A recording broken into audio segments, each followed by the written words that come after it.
Hello everyone, this of course is Gamer 1745 and we're getting started here in just a moment with the Saturday morning stream of Hearts of Iron 4, and we'll be making episodes quickly here. It's too bright. There we go, that's better. Okay. Well, hey, those of you coming, I really do appreciate, and watching this a bit later, a bunch do often. Thanks so much for your comments. They're really appreciated. Okay. Well, don't know how this is going to work out. Well, maybe I should save it for the episode.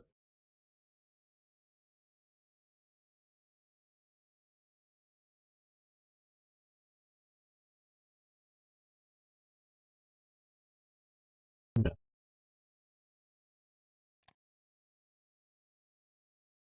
Yeah. Okay. Let's see. I'm going to do a little Googling here.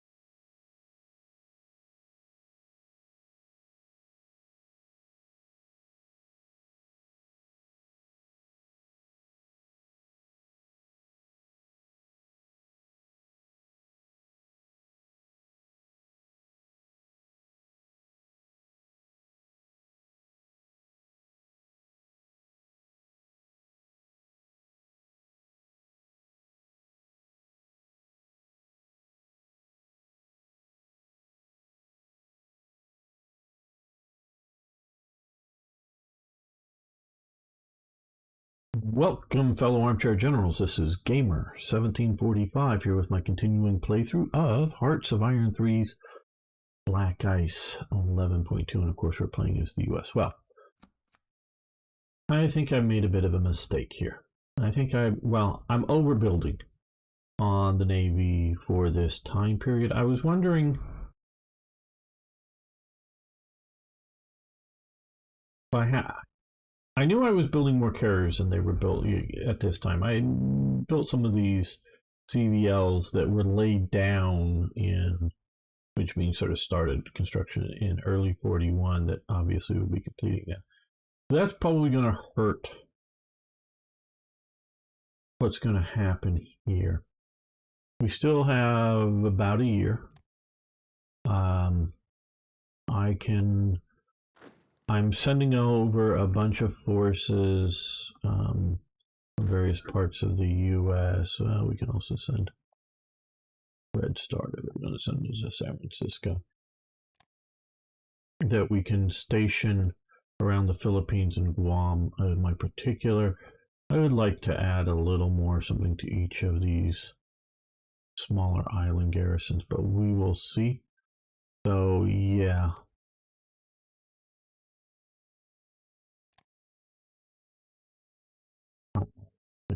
And of course, I want to thank everyone who watches, and particularly those who comment, and of course everyone who actually likes the video. So hits that like button.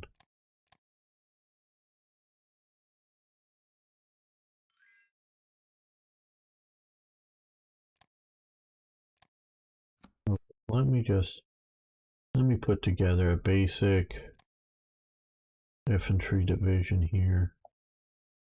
Nothing terribly spectacular. Standard artillery. I think we might even skip anti-tank. Engineers. Division HQ. Now we may be getting more of the HQs, but I want these over once the war starts.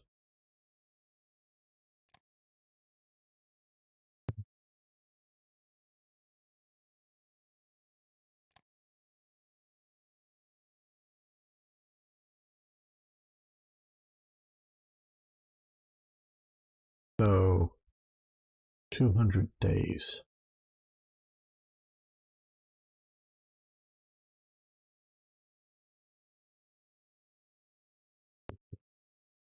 Some of those over in the Pacific. So we'll see about Putting some in the production queue.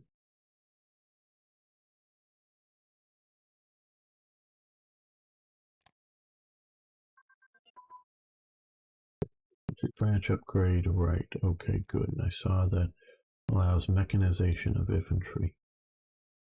And it's, yes, early in the sense that not yet 41, but let's start researching that. Yeah. To get some more money. I think it 10 or 20,000. 4-engine airframe, well that we will just, oh, it's grayed out, okay. And hello, Mal Vigil, how you doing? Light infantry upgrade, okay, and that is also grayed out now.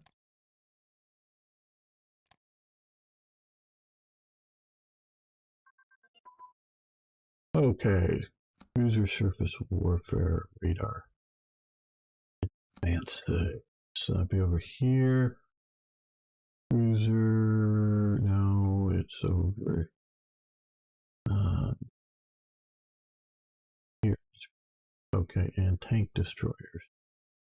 That is here, and we are going to stop that.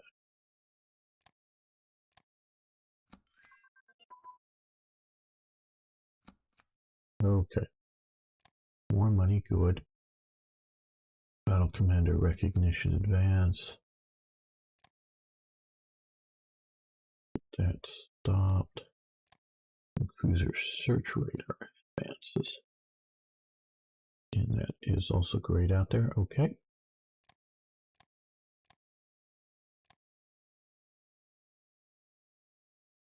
Okay. Best in our scientific community, which we will do shortly. Okay, low popularity, lovely. Heavy armored designs, and yes, grayed out.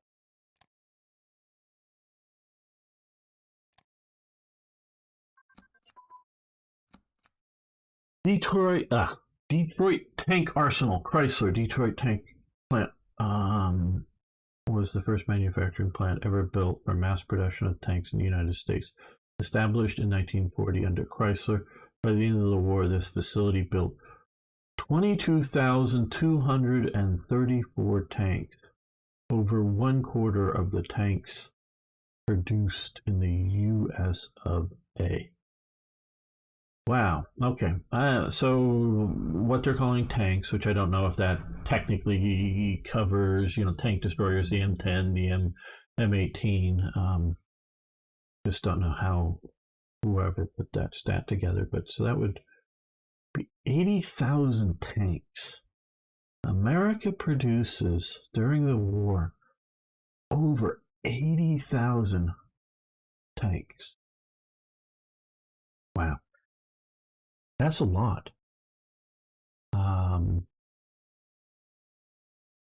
You need, if they were all manned all at once, and I know they weren't, because they were like, it was something like 800 Shermans. I'm sure I get the number wrong, but it was something like 800 Shermans were sent back to the U.S., not all at once, but from sort of like North Africa, Italy area, that were in perfectly functional good order, to the best of my knowledge. These weren't destroyed or knocked out, but they had sent newer versions of the Shermans out, improved. And so they, give them to the troops, and well, the ships are obviously going back to America anyways. So they send these, 600 to 800 Shermans back, and the U.S., doesn't really know what to do with them.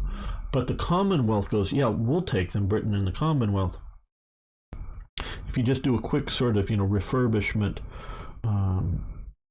overhaul on them, I don't think too much was changed on them. We'll take them. Because they would use them for like training in Britain. They really liked American tanks because they would drive about 4 times or further or more than what the British tanks would drive for the amount of maintenance needed before they would break down. So they were great training vehicles. The Soviets also liked using American Shermans as training vehicles. They did not like to use them as combat vehicles because, at least a lot of the ones they got, the guns weren't so great and the armor was a bit thin. So they liked the T-34 better. Um, I don't know which one I would prefer to be in and going in combat. But they also liked them for training. So they'd use them as trainers, but they would also wanted to use them in the Pacific and the India, China, Burma theater, because against the Japanese don't really even have an anti-tank gun. They have, medium and lightish field artillery that's pressed into the service of anti-tank guns, but not really a proper anti-tank gun. And their tanks, most of their guns can't even effectively penetrate the Sherman, so they were just fine to be used in the against Japan in the Pacific theater and whatnot. So yeah, they took a big chunk of them back off their hands. Okay, so we get tank factory in Detroit. Yeah, okay, metal supplies, very good. Okay, submarine fire control advanced.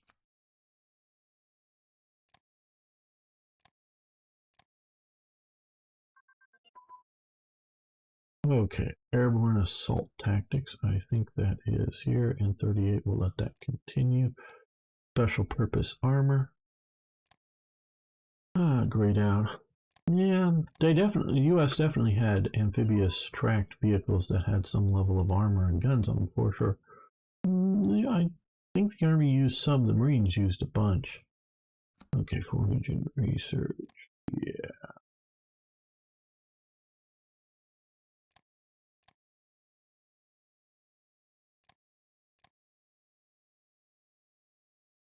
You put all 80,000 in. That'd be, in service time. That'd be 500,000 men just to man the tanks. And not any of the rear area support people bringing up fuel and doing all the maintenance, the additional maintenance work. Ag training, yeah. There we go. Okay, so we're down to what we need. Once we get to a little over 12, we'll put back up in. Okay, one of our zinc has ended. Okay, who? South Africa? No, thank you. I know we're winning money here. Gold mine online, very nice. Ooh, 3,000 money. Okay, well, might as well pay it early, get it done. So that's why I did not want to do it without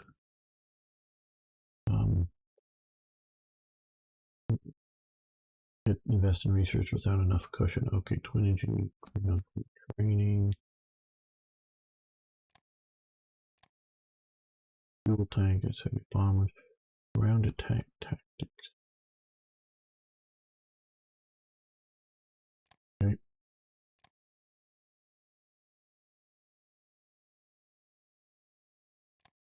Do that.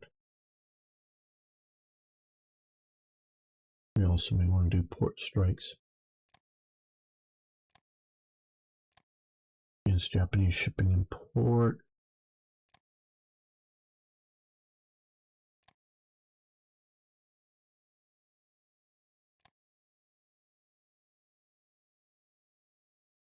Special Forces branch upgrade. There we go.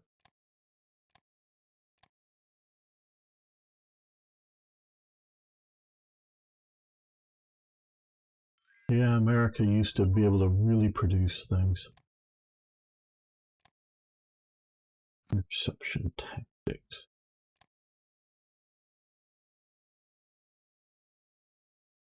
Let that one continue.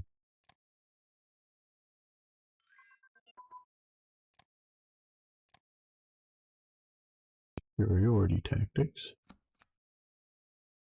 We'll let that one continue.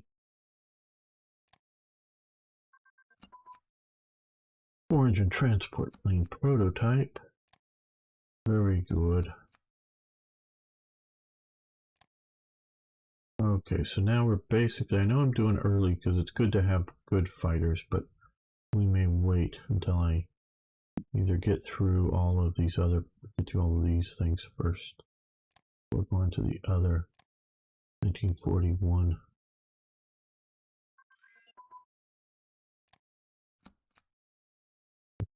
Apologies.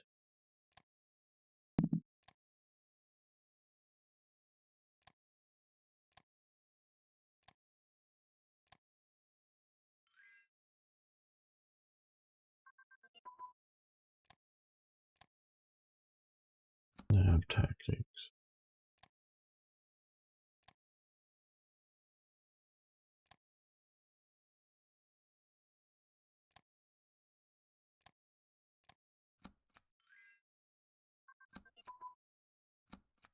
Okay, copper. Grease.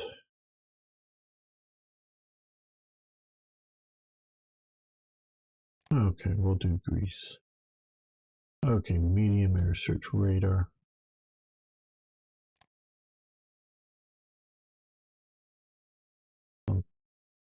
This one over here.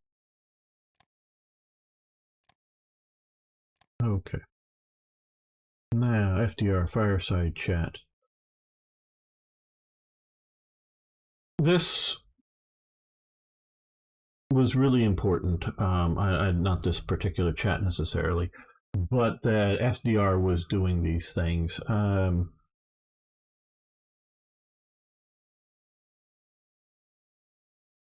It had a very big impact on people in America. A lot, it was over the radio. Most all of America had access to radios. Radios in cars were not yet common, but radios were around to lots of places. Lots of homes had them, small portable radios, larger radios, so they were everywhere. And for such a big nation, it's really centralizing message and putting it out there. And it had, with the way the world was going at the time, sort of like it's going now, having a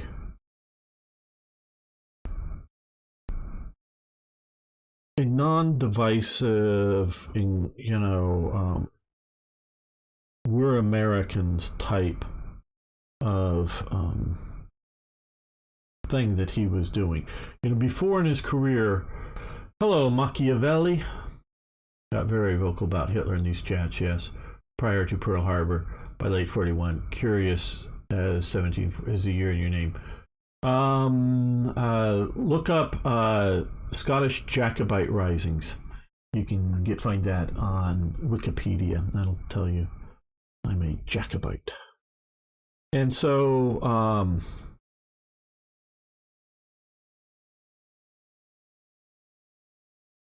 go back to the early days, not end of Bush the Younger's career, but the early days when it was all America together. I know by the end he becomes a very divisive president, and of course the way he's elected. And FDR was a very divisive president too.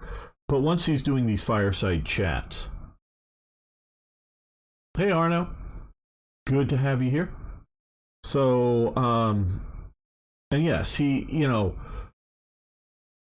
FDR is maneuvering us to get us into the war. He doesn't want to admit that.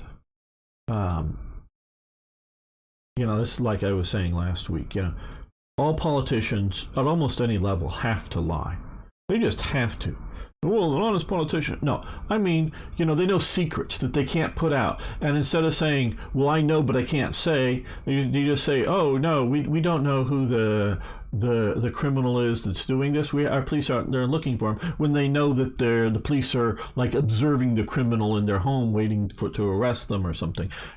They all have to lie at some level. And the higher the level, going on here in Machiavelli, I'm sure we'll talk about how leaders lie, but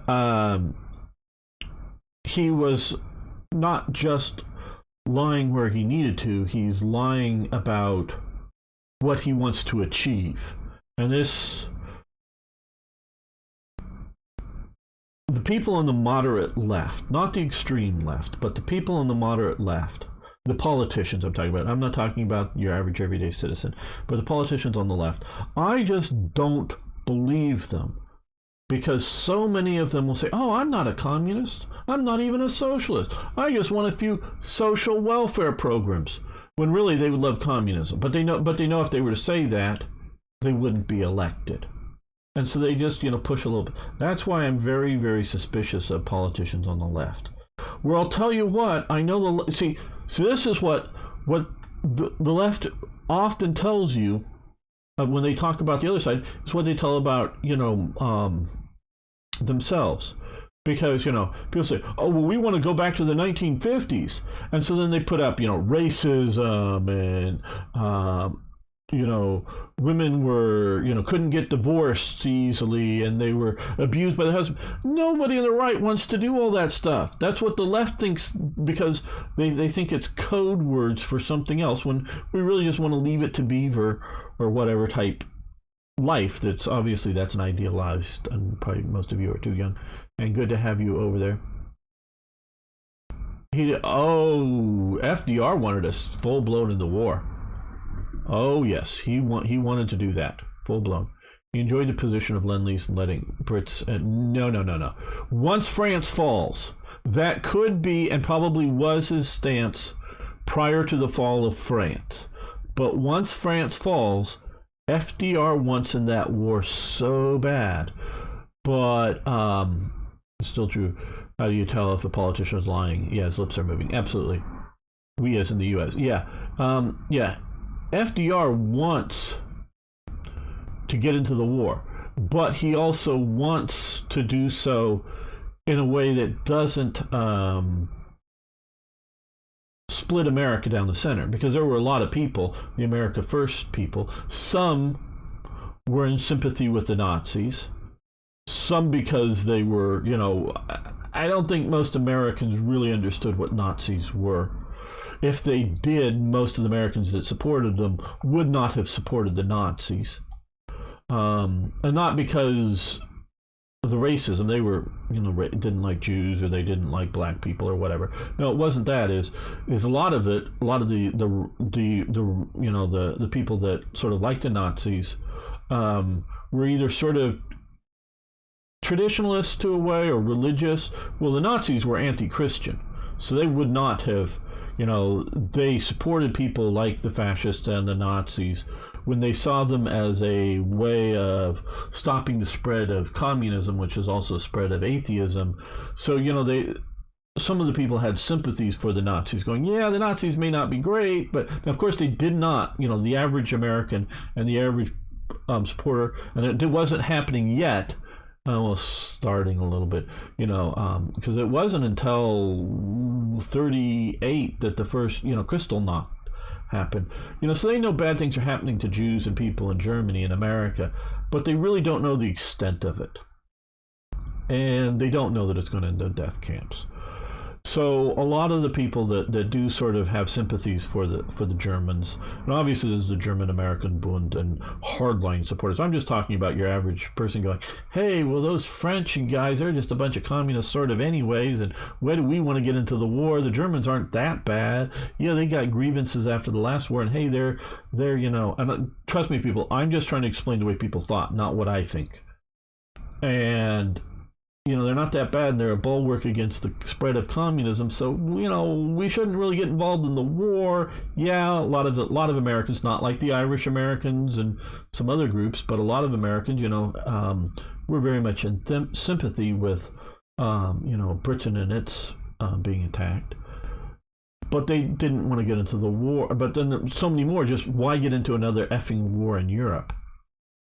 They do it every 20 years. We don't need to join them every 20 years in a major European war. There was a lot of people with those sentiments. FDR realizes that if the outcome doesn't favor America, the world is going dark. maybe America cannot go dark, and maybe can hold the Americas, North and South, from being penetrated by those forces. Now, of course, they don't, and even FDR isn't even conceiving of nuclear weapons and what they might mean at the time, and what there would have happened, not in 41. He's seeing battleships and carriers and airplanes and that kind of stuff, and maybe thinking, and that's the way a lot of people are seeing. But if everywhere else goes dark, it's going to, and he realizes this. This is sort of the saving grace that I give that. FDR knew FDR knows it isn't ready for war, but he wants to pull America into it, and America can, hang out for a year getting ready while it's at war. Hello, Original Twitch. Good to have you here. And I didn't say specifically hi to Greg. Good to have you here. I'd like to see Yugoslavia. It's my family from there. Yeah, well, I'm not going to play a game as Yugoslavia. That not enough people would watch that. If you get me 1,000 people who will watch every video, I'll do any country basically. But yeah, we're not getting enough people from Yugoslavia.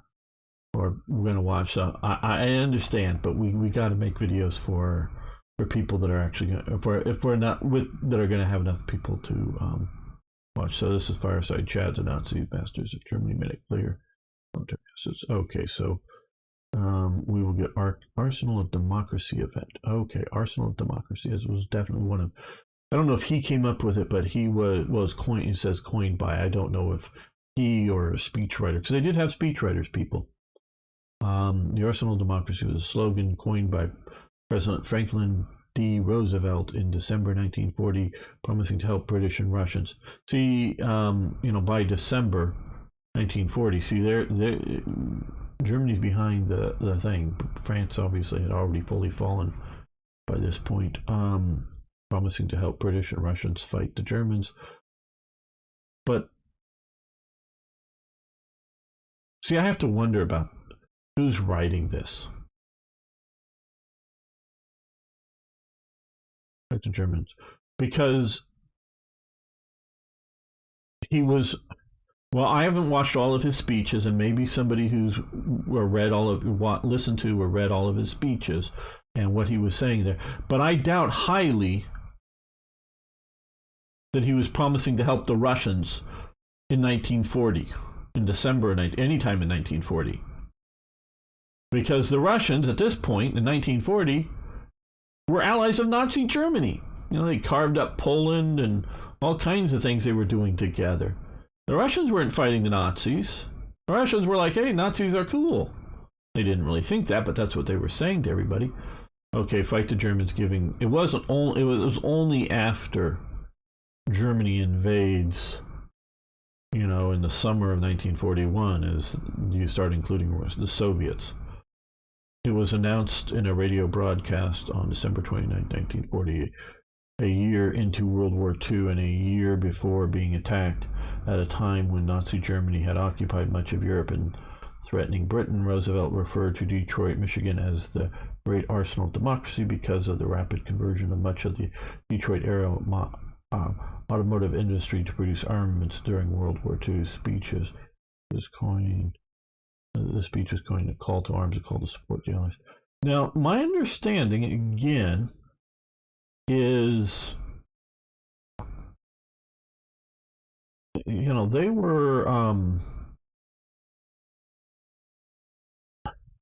they really didn't convert much of because they were producing automobiles in 1941.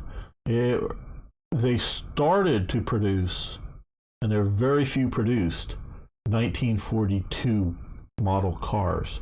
My parents are car collectors of the time period, particularly of the 1930s. 1930s and 1950s are sort of their favorite years, but and so they were So 42, there were very few of any of the models produced because you start producing them in the year before to be ready to put them out starting sales in 42. So it was sort of that's when most of the automotive industry stopped producing cars. I'm not saying they weren't producing other things as well. I said China and all that war against Germany and Japan. Yeah. So okay, what is our new strategic effect?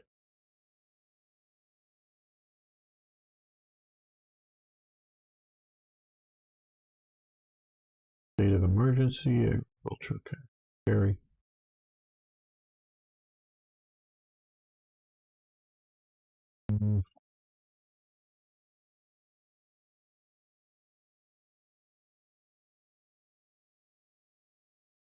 Okay, go for FDR. Is that what this is? Maybe. I don't know. Sure, we'll figure it out soon here. Okay. Here we go. Okay, so we have lost the effects of state of emergency. National manpower up, ICs down. We have gained the Arsenal of Democracy, national manpower up by 50% and ICs up by 25%. And we have Detroit war industry supplies test 10%, naval basing efficiency 10%, and supply throughput 10%. Okay, so that just kicked off a bunch of building. Now, we've got a fair number of carrier air groups, not enough, but probably these will get, now that we get some production time into it, I mean, obviously we're going to be at 41. That's going to do pretty good. So right now,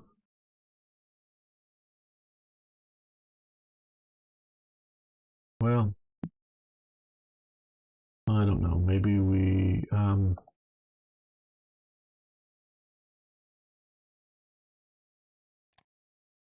notice there's no transport unit in this. I'll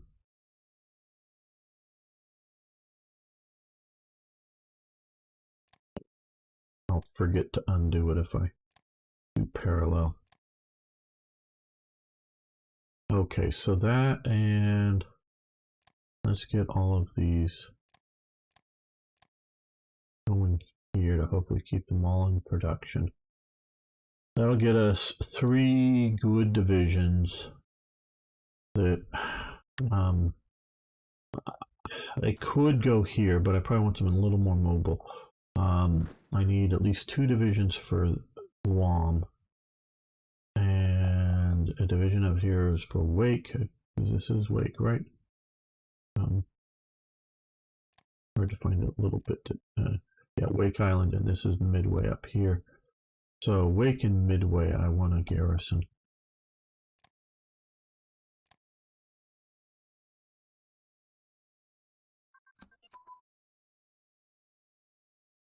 Okay. First of the year. Okay, we'll lose. Losing, we didn't want to do some of the other stuff that would be spending us. Okay.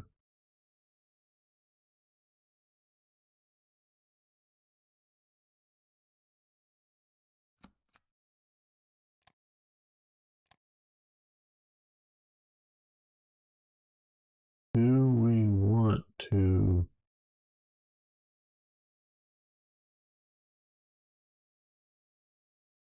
No, we're not going to do national highways. So let's do 1,000 supplies, get some money in. Good. And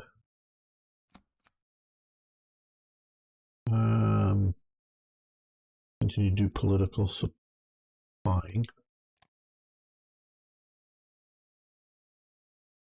And economic boost, we're going to do short term, that'll get us 10%, and we're going to go with control of Greenland and Iceland.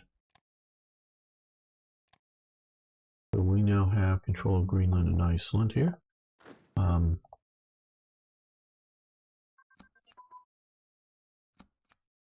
tank factories in Rapids, Michigan. Nice. United Kingdom, Prince of Wales, Marine HQs advanced. Very good.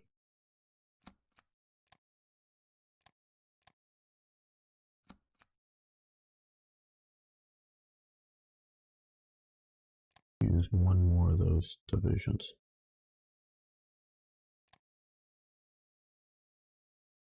Okay, so that gives us 5 of these divisions.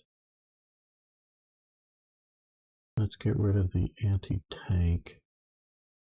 And I don't think we really need to go anywhere quick, so we're going to do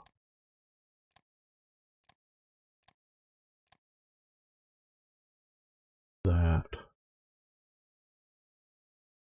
Get a few more divisions out for the Philippines. Now, I've been told we'll get a bunch of HQs once the war breaks out. And that's fine and good, but I want to get these to the Philippines before the war breaks out, and so I'm building HQs with them, even if they're not quite really needed. If a bunch more get spammed in.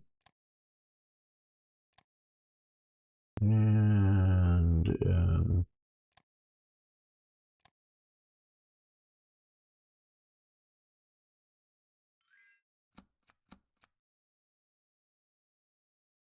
okay, the United Kingdom, yes, we will do there for you. Our budget, 1,400 money now. More tank factories. We give them food oil. Okay, stab in the back. That is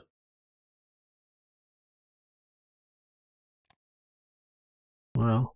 Oh, Italy has joined the Axis now. Okay, interesting. Oh yes.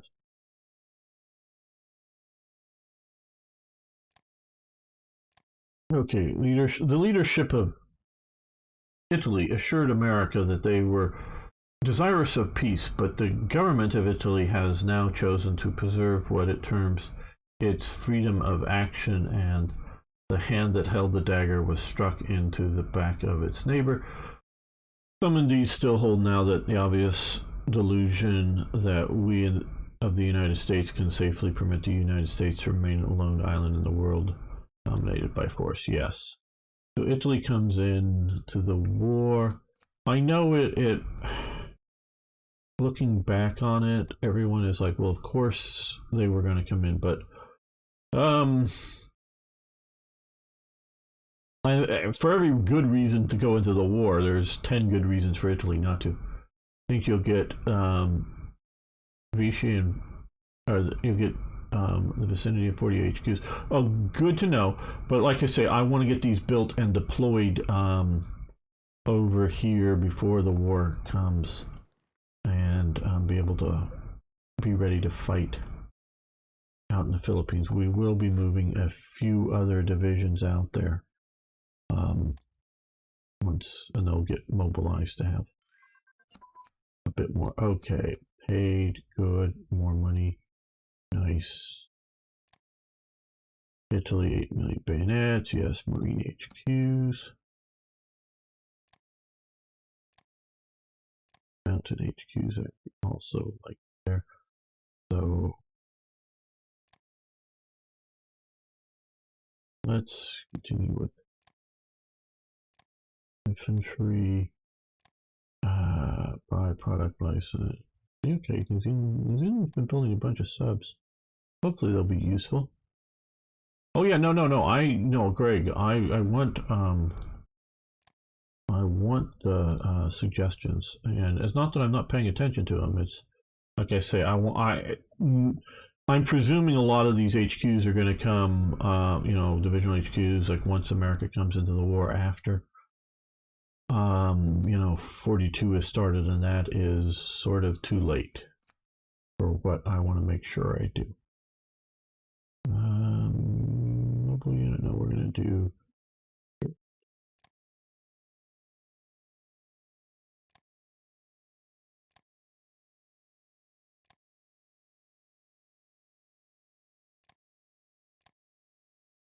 Hello, son. I don't think you should bother with the 7th Infantry Division. Later, it will be upgraded into an Army division through events. Okay, now that's good to know. So I won't send the 7th Infantry Division. Stillwell is the current general of that. Let's sort by skill. Let's find a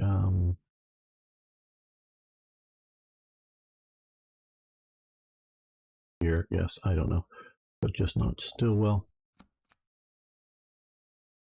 Yeah, we do have not a full point more, but another thing we can get working on. Yeah, we can do.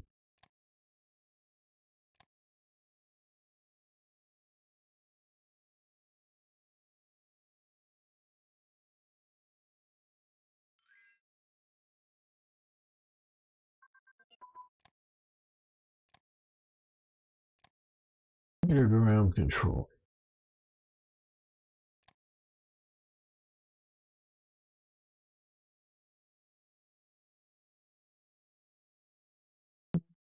Let's go. Just thinking here.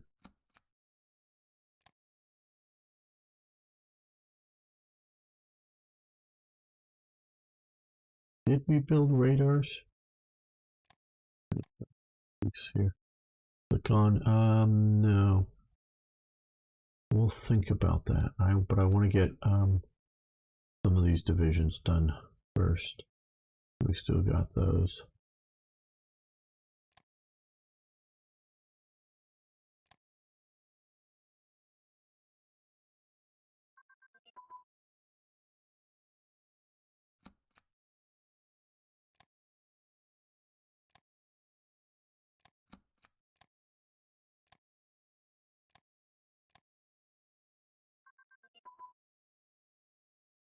How badly off are we on steel? Okay, well, we're going to continue to grind up money, so I'm not going to build any more steel factories. Desert unit training. Yeah, one and done. No, it isn't.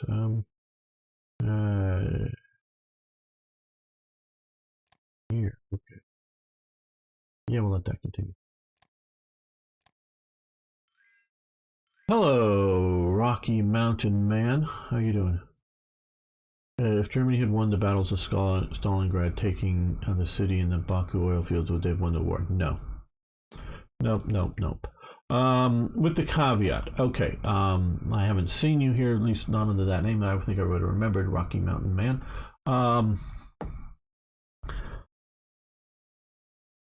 I say all the time, warfare is a political act. Politics are perception, okay? So statistics, and a lot of and I really admire and think that TIK, the YouTuber, does a great job. All of the facts and figures that he gives, I think, are right on. But some of his analysis, I think he's wrong about. But the problem is that. And I will separate out. I will say this: if it was just Germany versus the Soviet Union, and Germany didn't have to worry about anything else, didn't have to have any significant divisions guarding their western front, nobody else bombing them, just Germany versus Soviet Union, I think Germany wins. But once you put in other factors, they don't. How they could have won is. And I define warfare into two general terms. One is a war of attrition. Okay, it's like World War I or guerrilla warfare in an insurgency. It's an attrition. Each side is trying to wear down the other, and that's one type of war. The other type is what I call a war of decision and maneuver. A good example of that would be Germany's invasion of Fallgelb, the Benelux countries, and going into France. France has more tanks. In some ways, the French tanks are better than Germans. Some ways, the German tanks are better. On whole, I would prefer the Germans, but the good German tanks, the Panzer IIIs and Panzer IVs, but those are very, very few. The majority of tanks that Germany is using are Panzer I's and Panzer II's, and if they're Panzer I's and Panzer II's, I think the French tanks come out better. It's more they're badly implemented. So if you're looking, and the French Air Force is larger than the Luftwaffe alone, but adding in the Belgian Air Force, which is almost nothing, and it was very badly run and managed and outdated. But yet in the RAF, you're now, the Western Allies are doing so much better on the air power, but Germany is able to coordinate its air and focus its air, like when they're coming across the Meuse down here, basically for the one day at the crossing of Sedan, basically every German bomber and most all of the fighters are there doing it, and they were told not to do so when Rommel or whoever it was, I forget who asked for the bombardment. Nope, but they went but whoever it was, talked directly to the air commanders in the region. They go, okay, fine, and you're right, and they've just focused and just bombed the hell out of the far side to get crossing to get to the other side to then put a pontoon bridge. And so the Germans were able to coordinate their air, where the French were like wandering around looking, flying around looking for enemy aircraft, and their bombers were not coordinated with their ground forces. So Germany, with lesser forces, shall we say, on paper, was able to do a war of maneuver and decision and win it. So that kind of thing. By the time you get to the Stalingrad campaign, it's too late. If, in my opinion, and this is my opinion, and that's what you're asking, if Germany had in the first go of Barbarossa been able to take Moscow and been able to take Leningrad, quite possibly the Soviet government would have collapsed, or particularly maybe more Stalin's government collapsed, and whatever Soviet government after it would have asked for terms of peace. Now, maybe Hitler would have said, everything west of the Urals, and they would have said no. But maybe Hitler would have, grabbed off Leningrad, left sort of Moscow to be the Germans, and what is today sort of Belarus and Ukraine, keep Ukraine, this whole huge thing here, and left the rest of the Soviets. And the Soviets might have, if they'd taken that, early on, might have gone peace out. Okay, well then that allows Germany to be alone with, maybe, requiring again to continue putting a lot of oil supplies into Germany, to Germany to continue to fight Britain. Then we could see it. But by the time you get to Stalingrad, yes, I have, a battle plan to sort of be able to maybe win. Hey, IKB, been a while. Good to see you here. There was ways that they could have won the Stalingrad, I think, but the oil's helpful, and denying the oil to the Soviets is helpful too, but the U.S. is just too powerful, and the Soviets weren't going to collapse at that point, in my opinion. So even if they had won, it lengthens the war by a year or two or whatever it might be, maybe, and we could discuss that, but it's not going to change the final outcome. It's not going to do it. It's too late. And there's a lot of things that could have kept the war going longer. Some were done, some weren't done for Germany's side, but it's too late. And it's also too late because when they're collapsing at Stalingrad, they've also lost down here. They needed to be able to push the Americans out of North Africa. They just did not have the resources. The way Germany should have fought the war, and we'll get back to playing this, is help Italy fully take over the Mediterranean, or at least everything but, because I don't know if this was a quite practical a goal, but take over all of the eastern Mediterranean, take out Malta, turn this into a big Italian lake, and so that, Americans can definitely make a landing out here. It's going to be very hard to get across Morocco, and maybe make some sort of landing in here, but not very much of one, and be able to flood the zone with German divisions, and only after they get the Mediterranean to then invade. Russia, but it sort of has to happen that way. So yeah, that's my very quick surface analysis. By Marines, they will. By the Marines, they will spawn HQs for second and six. Okay, good. We'll be doing those two. Okay, Australia, some submarines, good. So hopefully, the submarines will be useful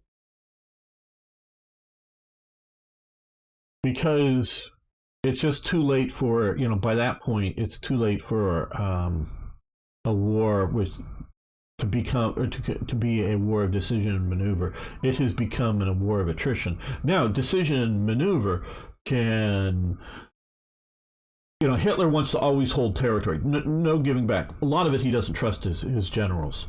He just thinks they're defeatist, as opposed to, hey, trust them when they should give them the judgment of when they should hold and when they should give up ground. And so by being, not one step back kind of thing, sort of a Stalinistic kind of orders that he was given. So you fight battles and you may still be killing more of the enemy than they're killing of you, but you pour in resources just to hold the line when you should have, fallen back and then allowed the enemy to overextend and then come in and crush larger pockets of them and do decision and maneuver to make your side of the attrition balance better. Germany could do that, but it becomes a war of attrition, and America alone is going to defeat Germany. But America with, on just a production level of what I'm talking on production. And I'm not talking about combat troops, but America alone on production, because we were just saying earlier on from the mod was talking about, the U.S. makes over 80,000 tanks during World War II. 80,000 tanks. Not 8,000, 80,000 tanks. Germany can't match that. Can't compete with that. Even with quality, they can't compete with that. And the American quality was not bad. It might not be up to German quality for a lot of elements of it, but it's not bad quality. 80,000 tanks. Plus then you got the British tank production. Plus you got the Soviet tank production. Germany just isn't going to win. It just comes down to no. Okay, HQs. Armored. And so once you've lost that, and the only thing that's going to mitigate it is if you can knock the Soviets out of the war. Doesn't mean conquer, to Vladivostok. It just means put the Soviets out of the war and control the Mediterranean effectively, which means control the southern shore. So in here, and control, somewhere in here, that with interior lines of communication and a free, without having to have a huge, multi-million man army fighting the Soviets, it would allow you to, there's a D-Day invasion. Okay, send 20 armored divisions. You go in and crush any of the, probes, any of the attacks into, German-held territory. Yeah, maybe at that point the Germans could produce enough and be able to, fight off amphibious invasions. But without knocking the Soviets out, without, controlling, the idea that you may be fighting in Iraq and fighting, down here in the Red Sea with, against the Americans, and maybe fighting, landings here. But all the rest is just basically an Italian lake here that to quickly move supplies around. Without that, yeah, no, you're not. Thank you very much. Very nice compliment. Thank you. And so, yeah, it has to come down to that. It just... America is still, and very much was so then, an inheritor of Britishism, if you will. I know a lot of Americans won't, and I'm using term as opposed to English Britishism. And so the idea of the sea, moving stuff by, it's a seafaring nation. Even when you're talking about, people from Kansas and Oklahoma and whatever, out here in the heartland, it's still a mentality of a seafaring nation. So to us, the sea is not a barrier, it is a highway. Same with the British. Now, transitioning from the sea to the shore is a difficulty, and if anybody read or watched enough documentaries, they had to, the mobile harbors that they put down, and that's only doing so much supply. They try to push, and they eventually do get Cherbourg, and they're trying to push to get Brest, and they're trying to capture some of these smaller ports, mostly intact, to help them with supply. So you have to secure certain strong points to be able to move in. It's not just put 5 divisions ashore somewhere or something. It's put them ashore, supply them, keep them supplies, and keep moving them in. And you can look at all the German airplanes. Well, if half of the German airplanes or a third of the German airplanes are busy fighting on the Eastern Front, and a third of the German airplanes are fighting, the war against the bombers in Germany, and the other sort of third is somewhere in the Mediterranean and fighting in France, it's all split all over the place. But air power is quickly moved, so if the invasion is happening up here, well, extra air units, maybe not every air unit, but the extra air units stationed here could zip up to here. Air units from here can zip over to here, and air units that were sort of watching and training here, and they could all flood the zone. So at the point of impact, you can just have an overwhelming amount that keeps the invasion from being successful and pushing deep in. Things like that. Now, of course, nuclear weapons change everything, but until those become a reality, it's a different sort of thing. Another question, if you don't mind, sure. What would happen if the Germans had destroyed the Allies in Normandy as the landing taking place? A few speeches. Because they set up, Churchill and a few others had wrote speeches about the defeat. I think some of them has been published. Eisenhower and Churchill each wrote speeches in case it failed, and the war would have gone on. The day before D-Day, that's why no one remembers it. June 5th, 1944, Americans take Rome. Okay. They had earlier landed in Anzio. They take Rome. Nothing Germany could do stopped the Americans from taking Rome. Okay, so the Americans were pushing up here. They were prepared if the Germans were able to continue to hold, and they weren't. But if they were able to, and they weren't able to continue holding because they were rushing the extra divisions over to here to fight in Normandy, they weren't able to hold down here. But if they were sort of preparing another defensive line, but the Americans were going to push it. Americans would have just been ready to, land, somewhere, around Genoa here or Pisa or something like that, and done another sort of like Anzio type landing. Or they might have come up the Adriatic and done another one here. And of course, after D-Day, the original concept was when you land here, you land down here at the same time. This was Anvil, the Anvil Landings. Now they ended up they didn't have enough landing craft to do both at the same time. So they had enough units, but they did not have enough landing craft. So once they got enough of the landing craft freed up from here, they send them down to the Mediterranean. And as soon as they can, they land in the south of France. Okay, so all those German divisions here, yeah, some of them would be able to free up to come down here, but the Germans weren't going to stop them.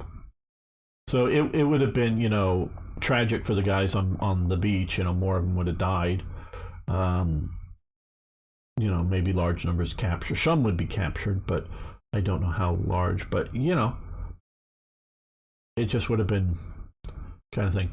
France is holding. Yeah, well, France. I'm sure it's France holding here heavily, but we do see here the Italians are now pushing in here. And the Germans have gotten through the Maginot there, but are not seeming to be able to push out. Okay, submarine torpedo tubes advance.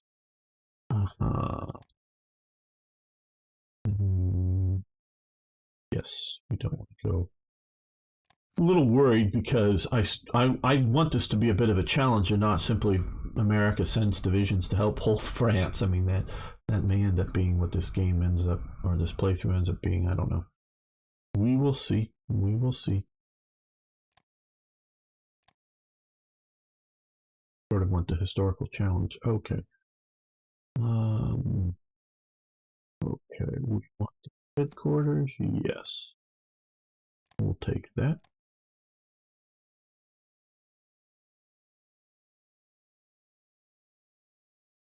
Oh, okay. A lot of people are trying to rehire. Oh, oh, big strike is planned. Okay, I haven't been reading because I just thought it was BS. But oh, are the trains? Okay, big strike planned for the end of the month. Okay, interesting. IKB trying to sack a lot of people and want to rehire on a 4 to 5 grand pay cut. Yeah, that ain't good.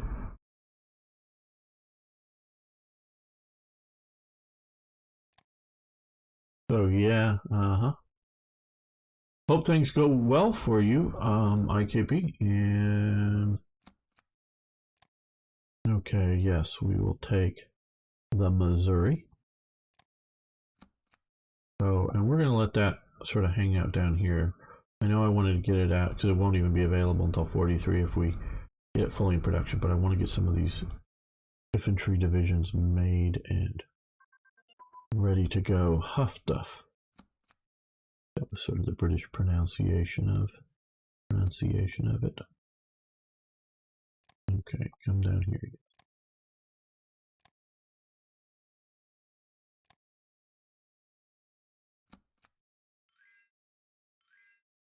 Okay, we're going to. Yeah, I don't want to lose the popularity, so we're going to prolong the neutrality. Medium bomber short. Okay, we've now gotten back to medium popularity. Hopefully it'll stay that way. Small warship, AAA. Okay, yes, that's grayed out. Good.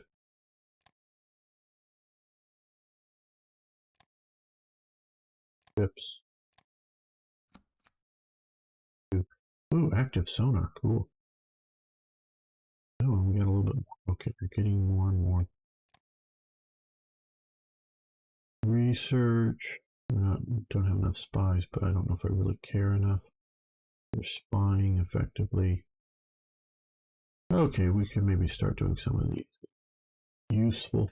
Now that we're getting nearer to actually going to war, we would give them money for supplies. France may need the money, so we'll go with this. We really don't need the supplies, but fine. Okay, introduction help. We'll just clear that one out.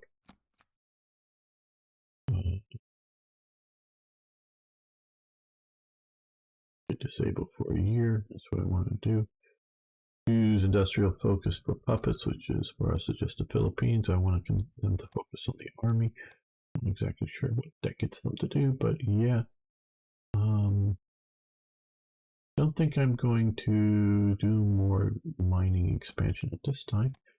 Maybe once the war is going in, if I think I have enough ICs, if that event ever happens.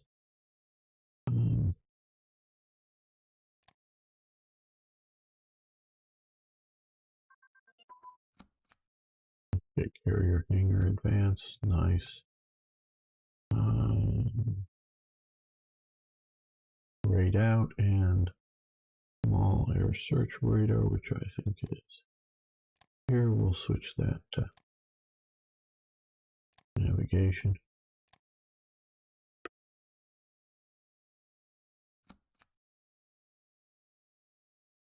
Do a bit more.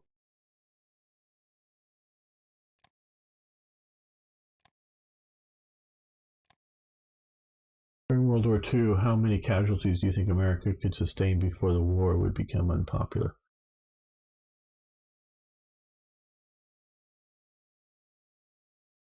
I don't know.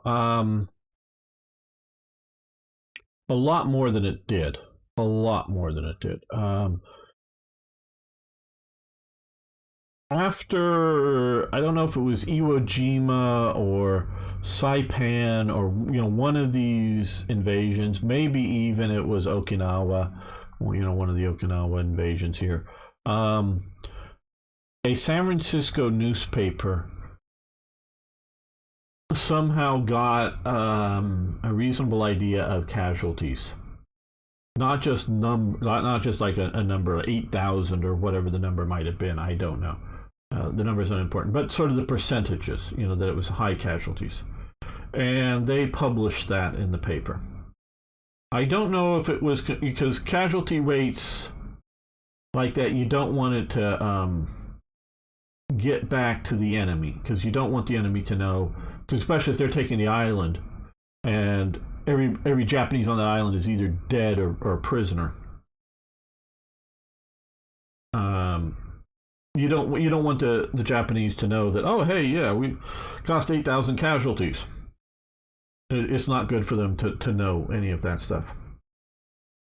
But but a bunch of Marines, I think it was, that were just back. Some wounded, not necessarily in that campaign, but in other campaigns, and some still back in the U.S. for whatever reason, went in and basically broke up the newspaper office. Just the Marines themselves, nobody, and the government obviously didn't want this to happen, but went in there and smashed the place up. I don't know that they particularly beat up anybody on the paper, but they just basically smashed up all the printing equipment and sort of put the paper temporarily out of business. So and that was basically a spontaneous action by Marines in San Francisco when they heard that the press was printing the casualty levels. So I think a lot, and that was one of the more bloody, as a percentage of the American, fighting servicemen, one of the more bloody actions in the war. I don't remember the details, so very well, another battle in Europe may have been more bloody, but more units and more men were involved in it. So as a percentage, yeah, a lot more. It could have sustained a lot more. America has very light casualties. You got to realize, and I know I've said this before, and I keep forgetting what the Soviet one is. If this was a bit of a joke or a story, and I'm not sure exactly when it comes about, whether it's from the war or somebody comes up after with the war. But if you see some troops like in a forest over there or something, and you're not sure who they are, just shoot a few rounds at them. And if they come running out with their hands up in the air, they're Italians. If you get some accurate rifle fire back, they're British. You get a lot of machine gun fire back, they're Germans. If you get nothing back, they're Americans. Because you might as well kiss your ass goodbye, because you're going to get an artillery strike or an airstrike on your position. So the idea is that the Americans, instead of, somebody's shooting us, well, let's get cover and call in on the radio and get an artillery strike in that position, or get an airstrike on that position if at all possible. America has such the supply material advantage that they are able to, instead of risking lives, they're able to put munitions on targets so much more effectively than the Germans can ever do. The American artillery is more accurate, more accurate fire. They have better maps because they create, the Americans with the British help very much so, but create maps of this territory that are beyond anything the Germans ever have, and to the point that they're photographic maps here, and they use them in some games. Literally every hedgerow, every tree is mapped. So, in some of the, around the D-Day area, but this whole area is highly mapped with photo reconnaissance. They're flying over it, taking photographs of the area, getting maps from peacetime and putting all that together to have some of the best maps in the world. So when you're looking at the map, oh well, I see the barn here on my map, and there's the barn out there, and I want to figure out with grid squares where I want that artillery to hit, based on the positioning of all of that. So it's not just how good the artillery calculations are, which the Americans have a better system than the Germans do, and is much more rapid at doing it. So it's not only calculating the artillery position, or how to point the guns, but the mapping is better, so that the artillery is hitting better, the aircrafts are hitting better, they have much better air-to-ground communications. Sort of an anomaly if you watch the Bridge Too Far movie, that the English paratroopers had the wrong radio crystals and couldn't talk to the supporting air coming out. That was an anomaly. It's normally that everything is so well coordinated that America, is just able to do that so much more than anybody else on the planet at the time. And, they were helping the British out. Obviously, the British had the same maps as the Americans did going in to North Africa, Northern Europe here, but they still weren't as trained up. Oh no, we're doing that, I think. Yes, we're not doing it. And so it's just an overwhelming system. Okay, we're starting to get into here for 41. We're 41 now. So yes, artillery preparation and training. Recalculating artillery. So that's what they did. They had books. They had a lot of them were women back in America, but they had books, and they would put in all the sort of factors that you would need to calculate the artillery. I don't know them all, but put them all in, and they would do the calculations back in America, and then print this book. And each artillery officer would have this book, and so instead of having to do the math like the British and the Germans have to do, they just sort of look up in the table and go, oh, this is how I point my gun. Point it that way, fire it. And it's for weather conditions, including temperature, altitude, all this kind of stuff is all pre-calculated, ready to go. Before the invasion D-Day happens, they pre-calculated all the artillery, that kind of thing, they figure out on the map of what you have to do for variations in height between your elevation and the target's elevation, and all it's all pre-calculated. You just look it up and nope, okay, fire. So you do that so much faster. And looks like yes, it does, very much so, Arno. And your time response from when you request the artillery to it hitting the target can be very, very critical. And these are things that, a lot of people who look at World War II don't really understand how tremendous it was, the Americans' ability to do these things was, and how unprecedented it was at the time.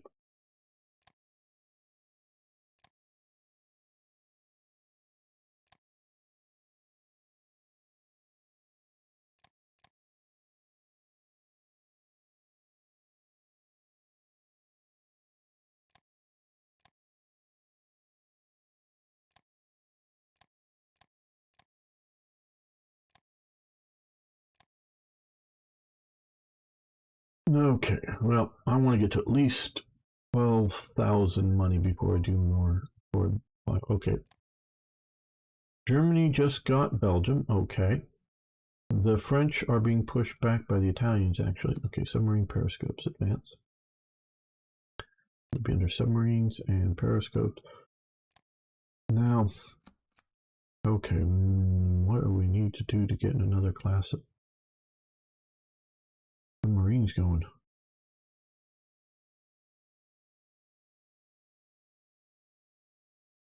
Maybe I need to do this. Coastal submarine snorkel. Well, yeah, I could. Americans didn't use it. I've sort of. Do I even want to use it or do the historical thing? I don't know if I'm supposed to. Yeah, I shouldn't for the 41. So let's just try that. Get that going. Well, yeah, sort of the rerun This is sort of maybe what the Great War would have been if Italy had stayed as part of the Central Powers and pushed into France instead of eventually joining the Western powers and trying to push into, Austria, Hungary.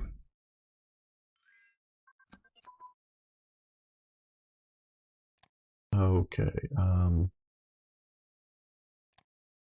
The Silent Second, Semper Fi. Second Marine Division, the Silent Second. Okay. Okay, yes, we will do that. Carrier, anti-air.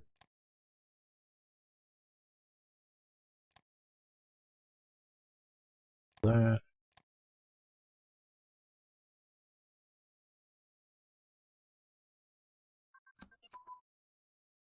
Yeah, these are the things that I worry about not having enough money for. Germany launches the Tirpitz. Capital Ship Light Anti-Aircraft Artillery.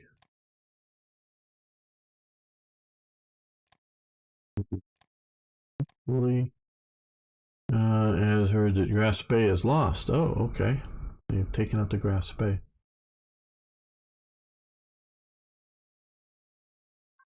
Son, I don't know if you caught over on Twitch. Arno says that this is sort of looking like the rerun of the Great War, and that it's how this is happening here. Engine cruiser boilers advance. Cruiser engine boiler.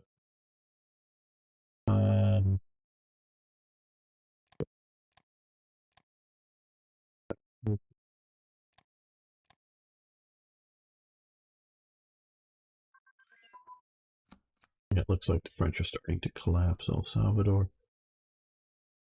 Horizontal protection for the cruiser.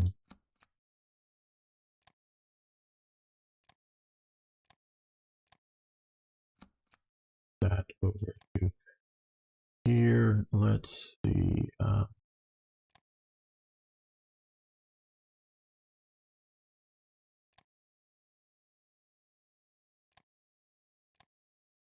Some of these we'll be able to earn by fighting certain opponents as time goes on, but not just yet. Okay, let's do divisional HQs here.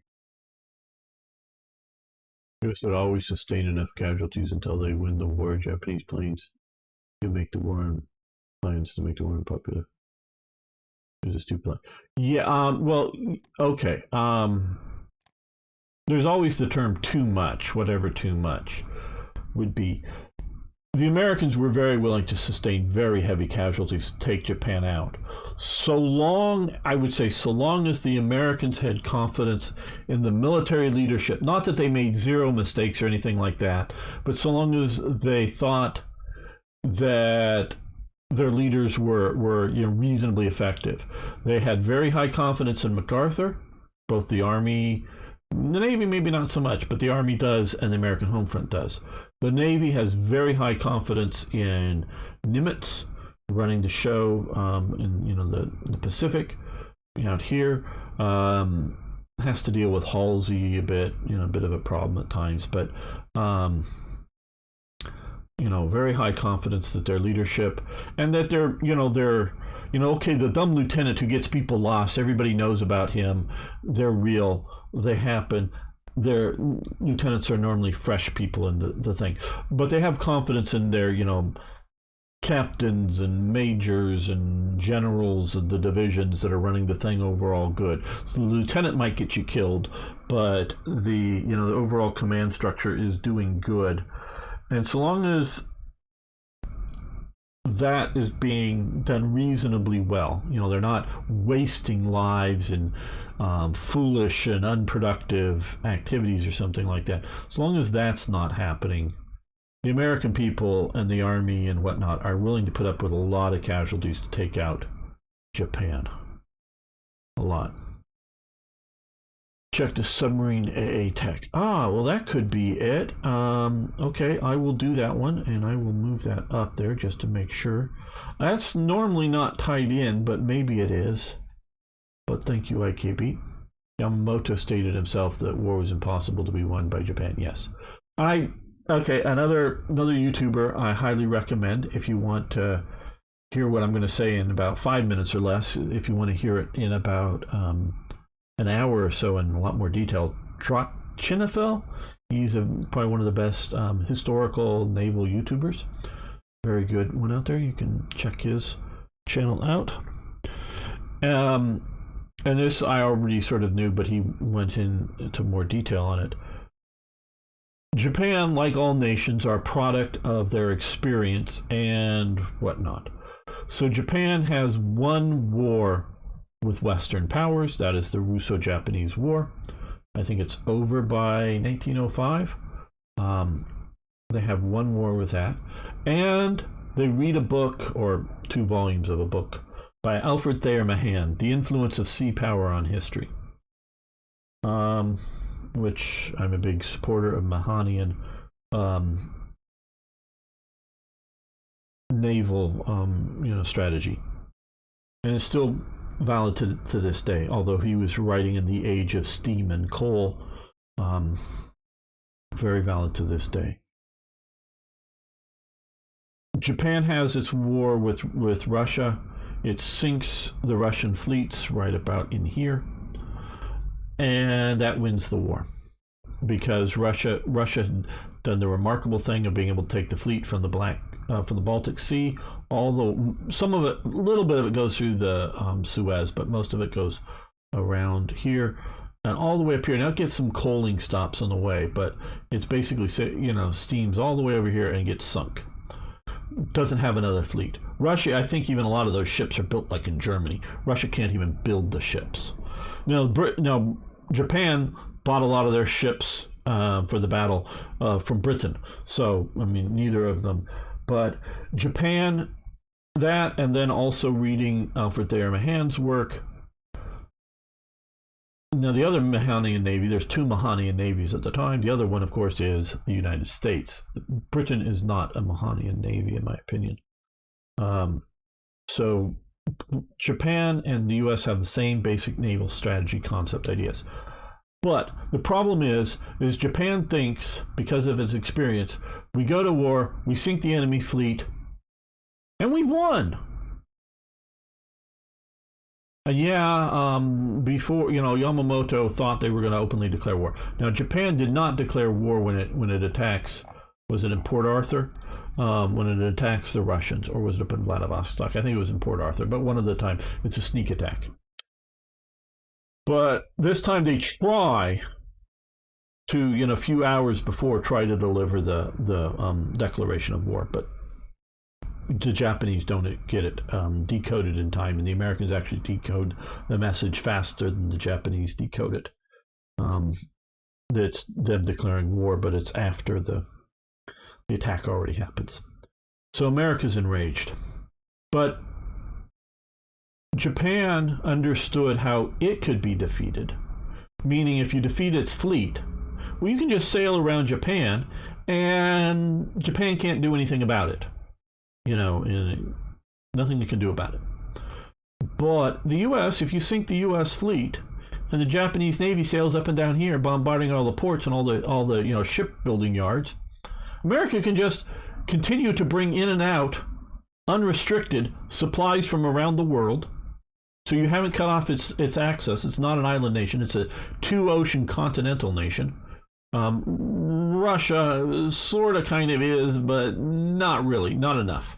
It'd be even to this day, it's sort of like the U.S. when it only had the single continental railroad across to San Francisco, so that all this is like, frontiers land. Well, it wasn't anymore by World War II. And the U.S. can build all of its shipping at once over here.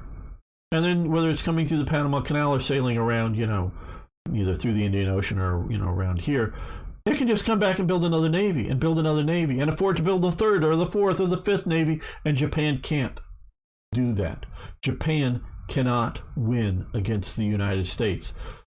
The only thing that's going to make Japan possibly win would be, and I was talking with some of the people earlier here, if you weren't here, is that if FDR gets us into the war that's a divisive war. Oh, it's another foreign war. Oh, he's sending our troops overseas. Oh, he's doing all this stuff. And blaming it on FDR. And then you get the high casualty ratings, whether it's sunk battleships and carriers or lots of soldiers dead on the beach. Then you get upset at home. But so long as you have the American people perceive that America was attacked, America will go through a lot to do it. And getting back to, I was saying earlier, trust in leadership and being able to take the casualties. Well, even though we were taking very, very light casualties in Iraq and Afghanistan towards the end, after about a 20-year war, the American people lost trust not so much in the captains and the lieutenants or even the majors, but they lost trust in the political leadership, and this includes Obama and Bush. I'm not being left or right partisan here. In the political leadership, including the Congress, and whatnot, and the military high command, in that they don't have a strategy to win the war. They have a strategy maybe to fight, or they have the tactics to fight battles well, and we'll kill 100 of them to every one that they kill of us. Now they may wound a few more, and some of those may be major injuries, losing limbs and whatnot. And we can constantly sustain casualties, and we could, obviously we can nuke Afghanistan and kill literally every single person there. America could just withdraw and, push a few buttons and boom, boom, boom, boom, boom. Everybody in Afghanistan is gone, wait for the radiation to disperse, and we could colonize it, or somebody else could colonize it. But, you have that ability to do that. But they lost trust that, well, why 20 years later are we still in there? Why is the Taliban still a thing? You haven't been able to win this war. So we lose trust in the leadership because they attacked us in Afghanistan's case. They attacked us. In Iraq, no, they didn't attack us. But in Afghanistan's case, they attacked the United States. The United States is very willing to go in. It starts to lose confidence that the military leadership understands how to win the war. And it's very much, I've sort of described Vietnam, is we were playing checkers against somebody playing chess. And so although they were able to constantly, what they see are as enemy pieces, the Westmoreland, who's in a way a very good commander. Westmoreland really is, but he doesn't understand. He's playing checkers. He sees, oh, I take an enemy piece, I take an enemy piece, I take an enemy piece. And hey, I take 3 enemy pieces or whatever for only the loss of 1. Hey, this is a good exchange rate. But what is really happening is the enemy is constantly feeding in pawns, but it's, king and its queen and its other pieces that were, key pieces were not being taken down. So Westmoreland and the overall military command in the Vietnam War is playing checkers against somebody who's really playing chess. And the chess, in the game of chess, they win. And that is why, and the American people, and partially because it's a foreign interventionist war that maybe have very good reasons to do so, that a lot of Americans thought, but they're not successful. But it's not a case of them attacking us and we're going in. So it's in a foreign interventionist war. And if you can do it well and skillfully, great. Go in, do it. Should be out in 2 or 3 years, and you've won. Well, that wasn't the case. The American people start to, really lose support in fighting the Vietnamese War.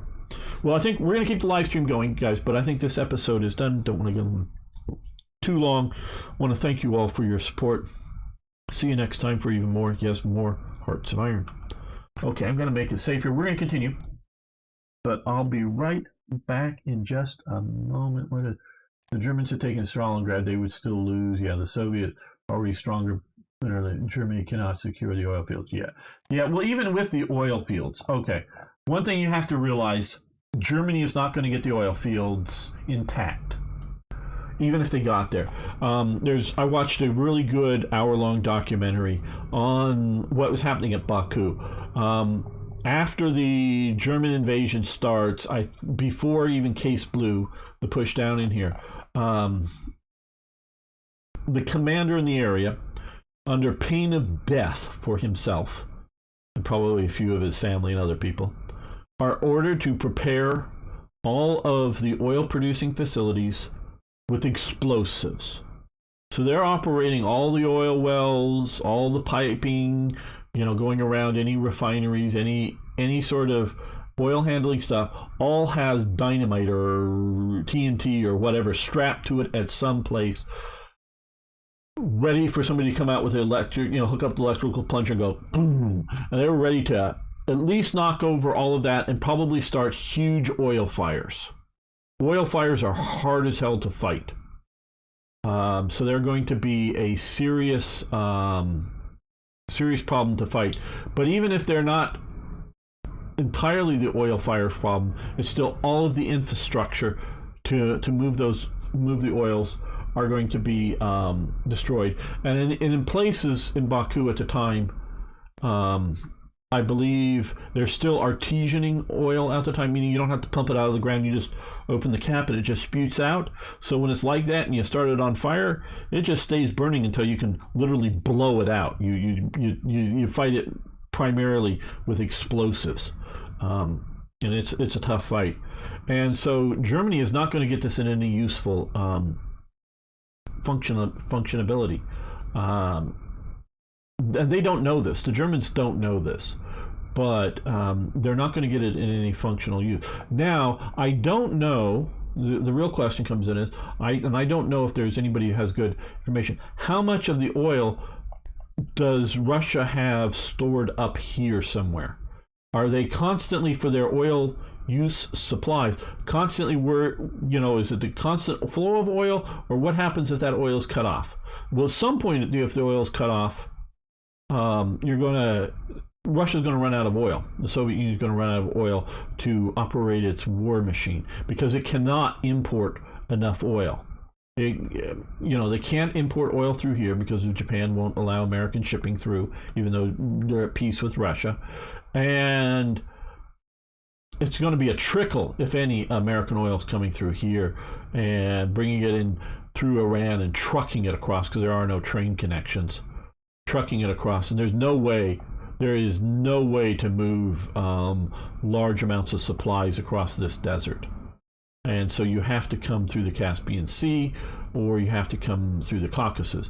Now Germany is either controlling Baku or cutting off thing. That cuts off all of the Lend-Lease supplies coming through Iran.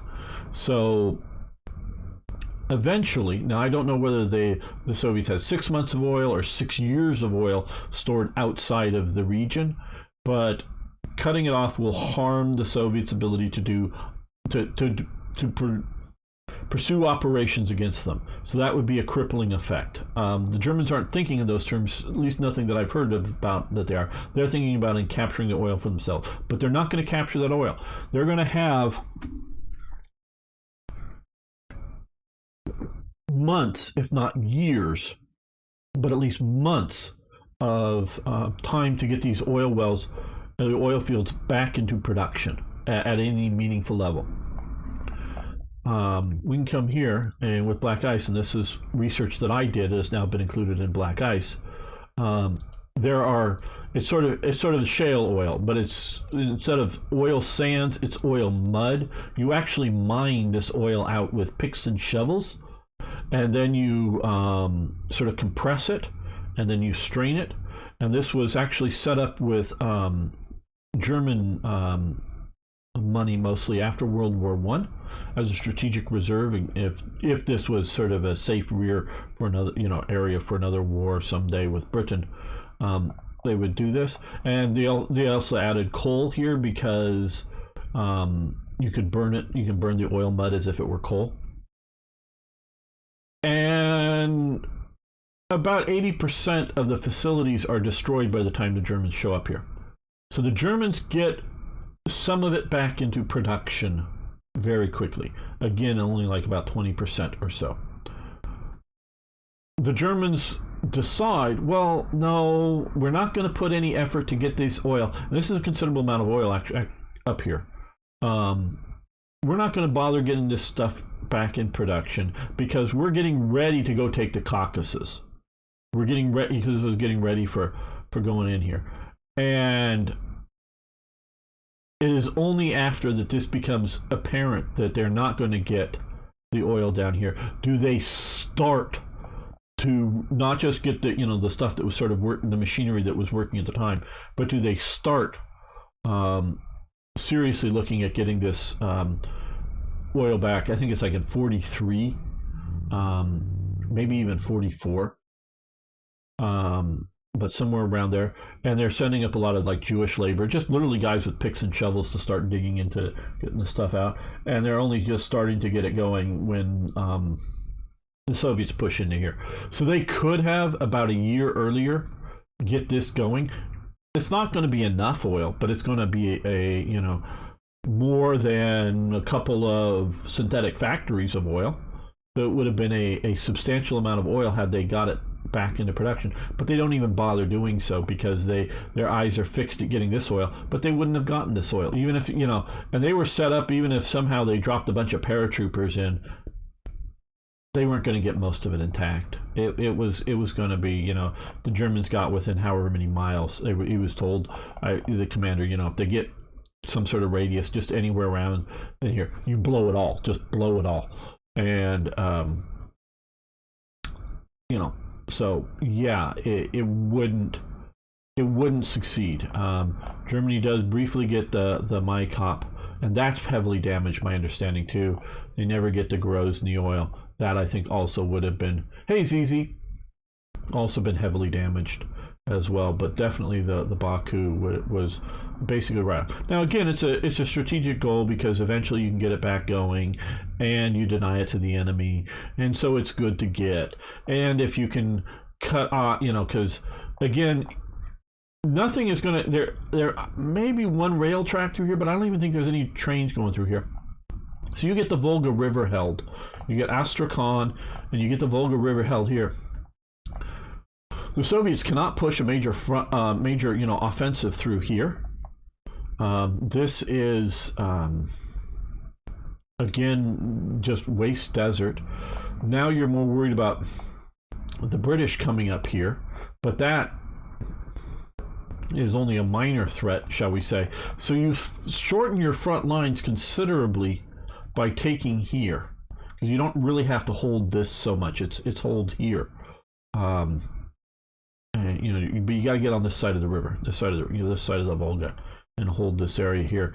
And that, with a connection up through here, shortens your front line as opposed to coming down and then bulging over into here, and then bulging over here and then bulging down into here. You shorten the line up considerably. So getting the Caucasus is a great plan, but it doesn't win you the war, even if it goes fairly quick. And the Soviet forces encircle Stalingrad. Yeah, the strongest one, of course, Uranus. Yes, I think it's Uranus. Maybe it's Neptune, but I think it's Uranus' strongest force. The Soviets strong enough to crush Germany. In your opinion, if Japan had, instead of building such a formidable navy, built a better army, attacked the Soviet Union in 41 or 42, escalated the war in China with the Soviets? No. No.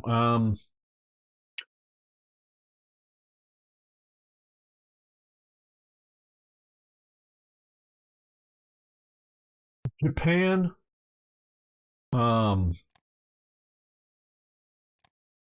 has the overwhelming bulk of its army in China already, fully engaged in China. I'm taking your sort of, post Japan should have been crushed by the Soviets, or if they can defeat. Okay, so Japan has its army heavily engaged. Obviously, they're able to find a lot of forces to go in the Philippines, the Malaya, Dutch East Indies. But remember, the divisions that come down into Malaya, they're defeated, but they win because they literally run out of ammunition. They literally had, Sims or whoever's down here, I forget. Had he literally by that point attacked back out, Japan had no more. The forces here had no more ammunition, no more way of, in a timely manner, getting more ammunition down here, and his garrison here would have crushed the Japanese. But he doesn't know that. Again, politics is perception.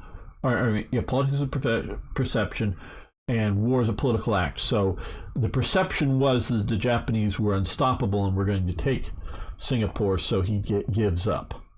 Where they fight doggedly for Hong Kong until basically all the units are defeated. But had he fought like that and did a counterattack, now had he just sat down here for weeks or months, because the Japanese were either had taken or were going to be taking the freshwater reservoirs for the city, they could have cut the water off, and people can't survive without fresh water. So had he just sat there, he would have eventually lost. But had he counterattacked at all, he would have won, because literally Japanese were out of ammunition. And guys with bayonets and samurai swords weren't going to win against machine guns. And they actually still had a few tanks and other things down there and artillery pieces. They were going to win. And obviously, so they find the army to go here. But that isn't that big of an army. The Philippines aren't that heavily militarized. The U.S. is just starting to put in forces there. The Dutch East Indies, well, they have the colonial occupation troops. They're set up for internal security, keeping, and there were various rebellions on different islands, whether seeking independence or just, fighting each other, and various reasons for things that they need to, militarily fight people periodically in the Dutch East Indies. The Dutch were not, but not widely loved as rulers, for sure. They weren't terrible rulers, but just they were foreign rulers, and it clashed with the locals often. Now, the locals would clash with each other before the Dutch showed up, so they would just probably fight each other had the Dutch not been there. But, And the Dutch had gotten some Brewster Buffalo aircraft and other stuff leftovers from other, from America, from aircraft or equipment that the British didn't want anymore got sent down there, but they were in no way prepared to fight any sort of, organized divisions and win. The British in Burma, and that's sort of the Japanese divisions that are down here that are pushing in and coming around through Siam. If you didn't, the Chinese, push 3 divisions to get trapped down in Burma and escape out to India and get re-equipped by the Americans. But it's all part of this theater. If China did not need to send those 3 divisions and did not need to have divisions sitting down here making sure Japan didn't push north into here, China can use those divisions to push against Japan somewhere else. So Japan needs those divisions because they're still part of the Chinese theater. So and the Soviets have an armored corps or more over here that stays there through the whole war. After the Khalkhin Gol, the 1936 war over here with Japan, and it's an undeclared war for a few months, 1936 in Khalkhin Gol between the Soviets and the Japanese. I don't know if their tanks actually fought each other, but both sides had tanks in the battles, and you can see Japanese soldiers on top of Soviet tanks, and Soviets with captured Japanese tanks, or knocked out Japanese tanks. So they both used tanks in the war. Again, I don't know if they actually shot at each other, but not a lot of information in English, at least, on the Khalkhin Gol stuff. But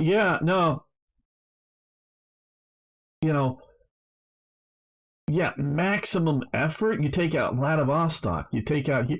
They're not going to get beyond Lake Baikal. Not substantially. This is just a trickle in. This is mostly aircraft flying, for Lend-Lease, mostly aircraft flying in from America. There's little or no supplies coming in this way.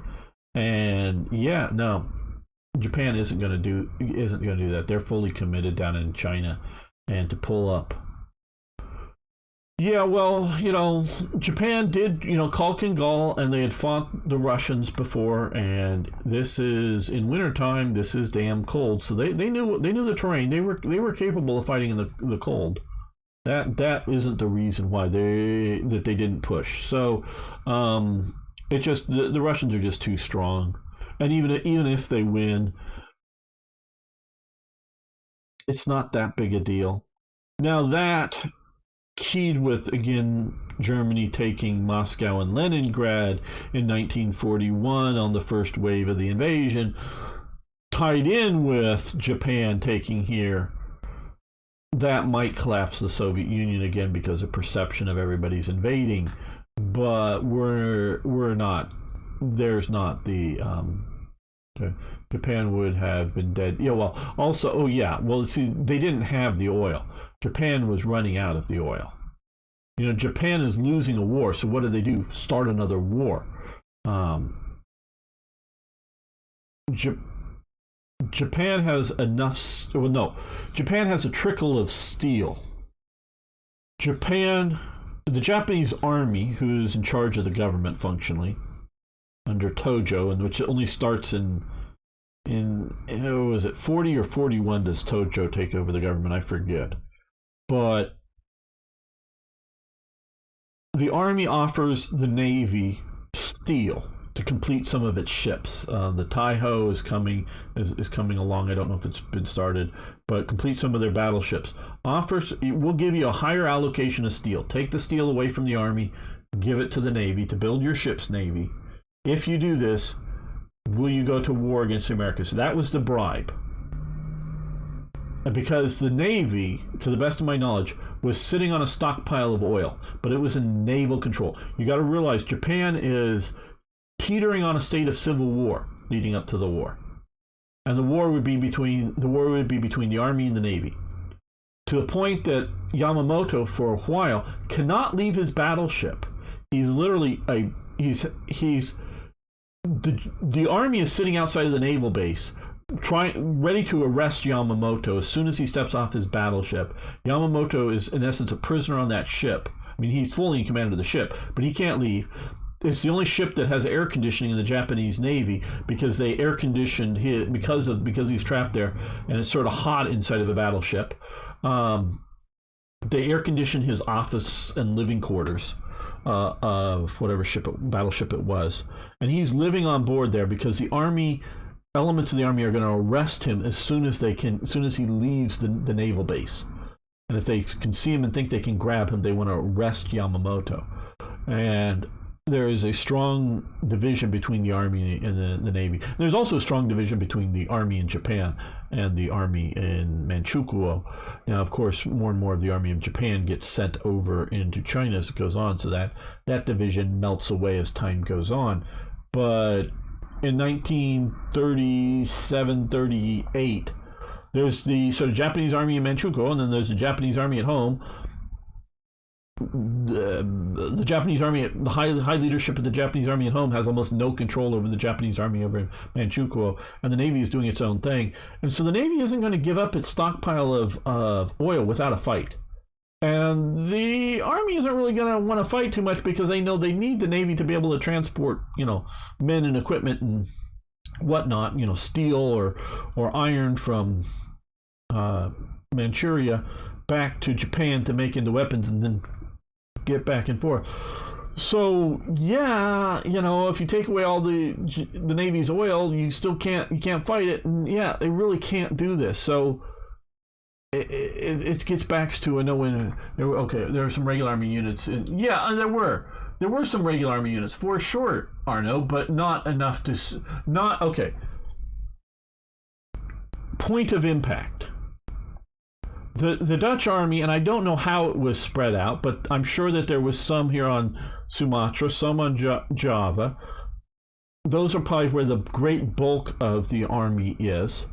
Then you probably have bits, more jungle fighting militia type units out here in Borneo and Celebes and some of these other islands. But the great bulk. But okay, so the army is, army divisions are spread out all over this place. Well, okay. Let's just say, I don't know, you have 6 divisions. One down here, one here, and one here, one here, one here in the middle, and one up here. All Japan needs to do is get 3 divisions, land them in one spot, defeat this division, move down here, defeat this division, move down here, defeat each division in detail, because it's all spread out. And see, that's the point, is because Japan controls the seas after taking out the Dutch Navy. Yeah, they were around there. You can't move the Dutch army around. You can't concentrate it to fight off the Japanese. The Americans were able to concentrate what was left of the American and Filipino army units, on the Bataan Peninsula, and hold out for as long as the ammunition held out. But they had no way to. They left the overwhelming ammunition in Manila, because the guy who was supposed to be in charge of moving it didn't order the stuff to be moved, like he was plans that were ordered to be moved. And once the sort of collapse up here, everybody's rushing out to the Bataan Peninsula, they literally forgot all the stockpiles of ammunition. I mean, this is how silly the whole thing is. They forget to move in enough time. Now, I'm not saying is as they're moving out to Bataan, they don't realize that the ammunition is over there, but they don't have the time to get it out to Bataan, the peninsula, from the warehouses. And the reason they didn't move it out beforehand, because if MacArthur switched the plan to try to defend the beaches, well, if all the munitions are stuck out in Bataan, well, there's no real good railway connections and good ways getting it going around. So they have it, in warehouses where you can quickly load it onto trains to move it to where you need to go. But they don't move it there, and they could, they had a reasonable source of water. They had food for longer than they did have, but it was mainly ammunition they ran out, and they also left food supplies. Had they moved those food supplies and ammo, they might have been able to last another 6 months on Bataan, because the Japanese were not able to overwhelm the Americans and Filipino units so long as the Americans and Filipinos concentrated and were able to use their firepower against the Japanese. And the Japanese at that point were still very struggling taking the Philippines. Once you concentrate the forces, had the Dutch been able to pick a spot, I don't know, over here somewhere that's defendable, pick a spot and put all of the proper army units here, or maybe there, as far as I know, most of the major ports on the inside of this, and maybe this gets you through here, I don't know, but so meaning you need to come up through whatever this is. I know this is the Straits of Malacca. I don't know what this is other than the Indonesian Sea or something. They weren't really able to supply well here, but had you maybe concentrated somewhere here, you could have held out for a long time, but with being able to supply, but they weren't able to do so. Impossible to. Okay, yes. Let's put the sources. Well, tenacity, and there were 4 cruisers. Yeah, but they all got sunk. They fought well, but they all got sunk. Hello, folk. I don't know how to pronounce your name. Sorry. Rice was not requisitioned. Yes, food is very poor. It was like a poor man's Axis and Allies. Sort of an advanced man's Axis and Allies, maybe. Much deeper, more yes. Allies Soviets would send lots of weapons to China by Burma. Well, the Soviets could send them overland. They don't need to go through Burma. But the Soviets stop. Soviets are sending have fighter pilots, fighter planes. Of course, the planes are wearing have Chinese markings on them, and the pilots are wearing Chinese pseudo uniforms. But the Soviets have fighter pilots in China fighting the Japanese, and are sending lots of material aid, including weapons, to China until Germany invades Russia, and then all that immediately stops. Pilots go home. I don't know if they leave the planes or not, probably because the planes weren't that great. And the pilots go home, and all of the advisors go home. And that's when they start getting the American Flying Tigers in, because the Soviets are left. So up until the Russian invasion of the Soviet Union, or German invasion of the Soviet Union, sorry, I should get this right, Russia is able to supply overland into China. But that disappears. War in China is already, it was too much.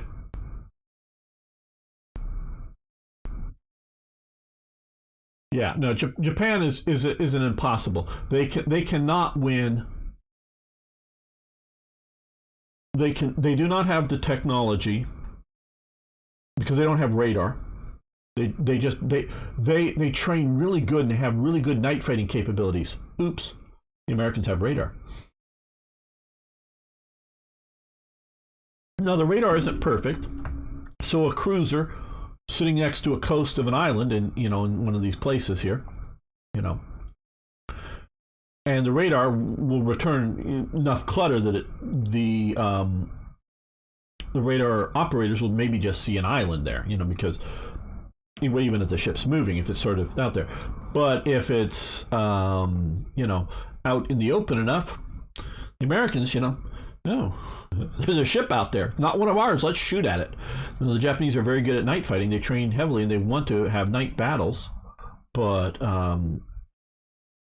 the Americans are just, with radar, are just able to outdo whatever good night fighting they can do.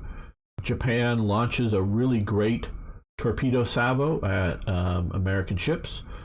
They miss and they sink a bunch of their own ships with torpedoes in one of the confused battles.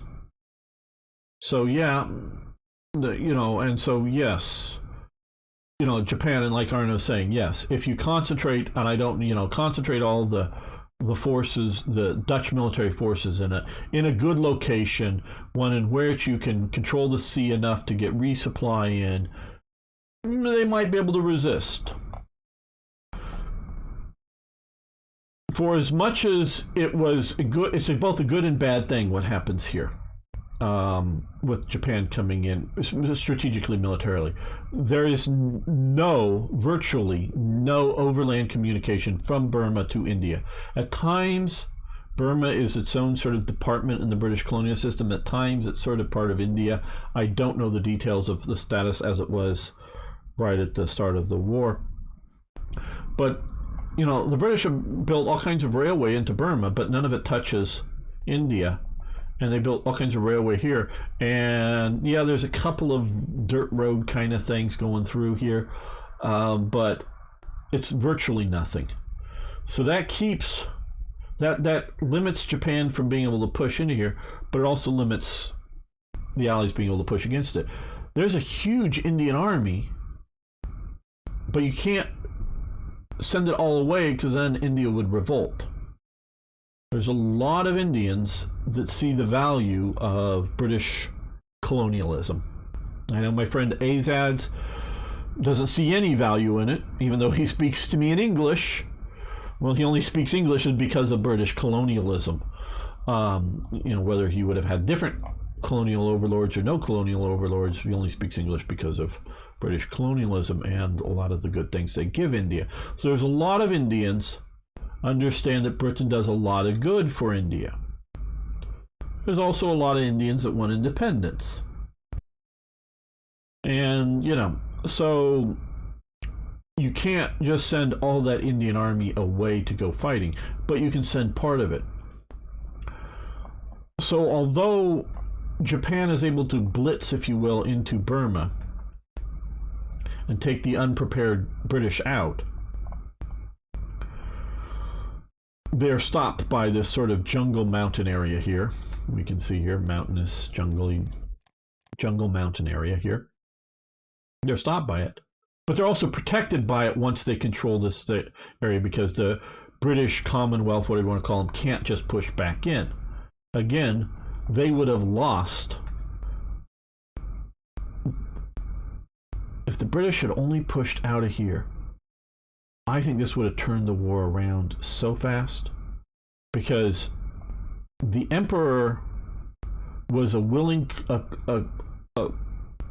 accomplice to the wars in China against the West. He was a willing accomplice to it. He knew what was going on. He had both the official information given to him, and he had unofficial people running around getting information and bringing back to him.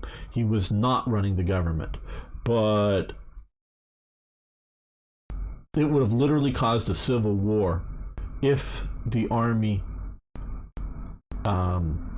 refused the emperor's orders. In fact, it does sort of cause some brief fighting in the very, very last days of the war. But had this army here been defeated, is it Yamashita? I forget who, sorry. Is defeated, because they would have been defeated and they would not have been able to withdraw their forces, and they would have all been taken prisoner or killed. Had that happened, along with the American carriers not sunk, I think the Emperor might have stepped in and ordered a halt to the war. I really think he might have done so. Now, maybe he wouldn't have. We obviously don't know. But, you know, he wasn't informed accurately even how close the situation ended up being. I mean, he hears about the Prince of Wales and Repulse that are sunk out here, and of course, sinking all the American battleships and all that's all good. Yeah, but had they not taken Singapore and had that Japanese army, because it's multiple divisions, have to surrender or be utterly defeated, because there was no way of evacuating them. They had landed basically on beaches, and yeah, there is some sort of port here, but it would not hit. The Japanese would not have been able to get transports in to evacuate them quickly enough, because they had all gone home or back to whatever ports. That army would have been utterly destroyed, and there's no way for it to retreat out through here at the time. That might have been a political decision at the highest levels of Japan, basically the emperor saying, we fucked up, and I'm going for a negotiated surrender. And at that point, they could have gotten a negotiated surrender on the grounds of complete withdrawal from China. I don't know if they could have kept Korea. They might have been able to keep Taiwan, but definitely complete, including at that point it would have taken leaving Manchuria, I think. But definitely complete withdrawal of China, and of course everywhere else. And I think the Americans and the British and everybody else would have let Japan off at that point, just to not have even though they sunk the fleet, just Japan utterly leave China and utterly, you can still have an army, you can still have a navy, but just it all goes home. I think that might have been, and that would have been a lot less death and chaos for everybody in Asia. The nationalists could have crushed the communists, because the only reason the communists are able to take over China is because Stalin flips his support. Stalin is anti-Chinese communist because that is the one communist party on the planet that he doesn't control. The one he doesn't control is the Chinese communists, so he supports the nationalists. And it is only after the fall of Japan, only after the war is over in Europe, and at first all he's doing is giving the captured Japanese equipment, including tanks and airplanes and whatever else that he gets up in Manchuria and in Korea, giving it all over to the communists. And that arms and equips the communists enough to really be able to start infiltrating back. But if that didn't happen, if it happened while Russia was still knee-deep in war with Germany, the nationalists, with all that American aid that did have flowed into it, could have crushed the communists. Colonialism would have lasted a bit longer down here. Now, Philippines were already going to get their independence in 45. That was already scheduled before the war starts. A lot of Japanese wouldn't have died. A lot of Americans wouldn't have died. A lot of the Americans, Australians, New Zealanders, Indian soldiers, South African soldiers, and whoever else would have been focusing on the war with Germany and ending that war sooner, quicker, faster. Talked about earlier how the original concept was, D-Day, whether it was, at the early stages, whether it was going to be Normandy or somewhere else, but up here, and a simultaneous Anvil landing down here. Well, if you don't have the Pacific War, you'd have enough landing craft to do both. and you would have had the American carriers immediately available instead of well, they probably sooner available operating against Germany. And sure, the carriers, they're eventually going to operate in the Mediterranean, but they can operate as anti-convoy patrols and whatnot. That really could have done the world and Japan a lot better. These victories now is to agree to surrender after the nukes. Yes, that was their smartest. And that they actually literally had to fight. The emperor records his surrender plea on a record, and his bodyguard army unit has to fight through some diehard Japanese, want to continue to fight the war, fight their way to the radio station to put it on the air to have Japan surrender. So there is a brief, just a few units, but there is a brief civil war going on because the whatever commander thinks that they can just, capture that record, destroy the record, and they'll keep fighting the war and somehow they'll win. But they get through and do it. Yeah, pre-war negotiations, they would have. Yeah, but by the time you go for Pearl Harbor, I think they would have had to leave Manchuria. But Russia also handed the entire Manchuria. Oh, yeah, handed Manchuria to the communists, retake. Oh, yeah, and there's a lot of industry up in there, in Manchuria, because all of Japan hugely invests in industry here. And they actually really make Manchuria its industrial power that it is today.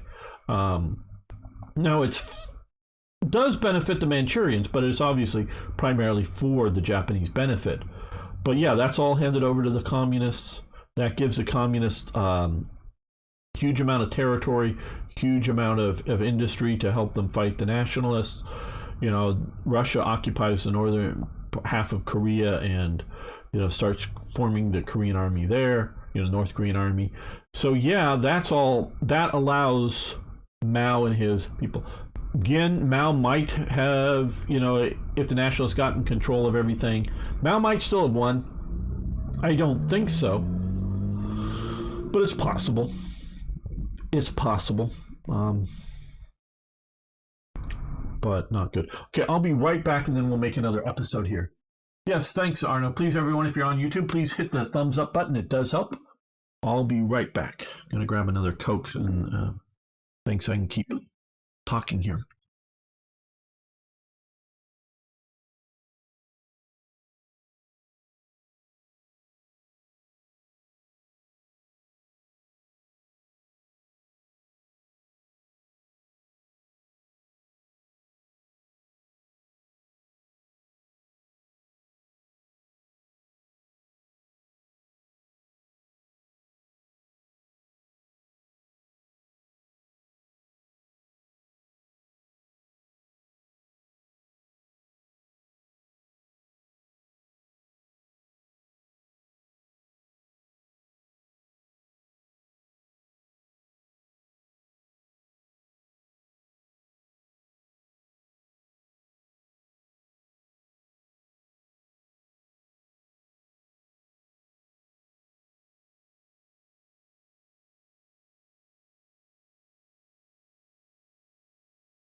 Now, if you think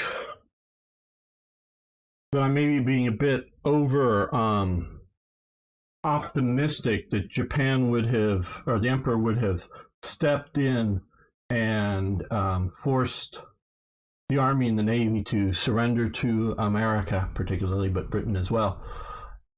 If the British had won in Singapore and utterly defeated the Japanese there, know this: it was about 6 months, 6 months or so after the Battle of Midway. 6 months after the Battle of Midway, the Navy finally tells Tojo about the battle. So for about 6 months, Tojo does not know about the Battle of Midway and that the carriers got sunk. The Navy hides it from the Army. They don't even know. They don't know that all those carriers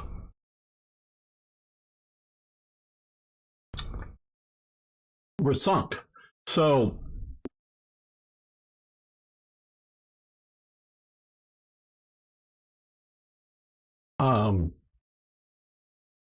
that's sort of the perception situation. Excuse me, I gotta drink something.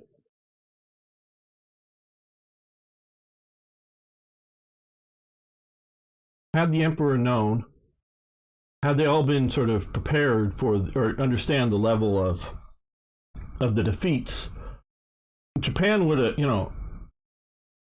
the system would have collapsed sooner. But they hid the loss of the carriers. There's the perception that's happening with the Japanese at home that they're doing well in the war. Really, until I think about the Americans are seriously landing in the Philippines. Yeah, some of the political leadership, this is just a revolt here, but some of the political leadership knows that, yeah, they've lost, Guadalcanal, they've lost in a few places. But hey, we're still doing good. They weren't. And so they don't realize it until it's too late. And that's even the fairly high ups. Don't get it.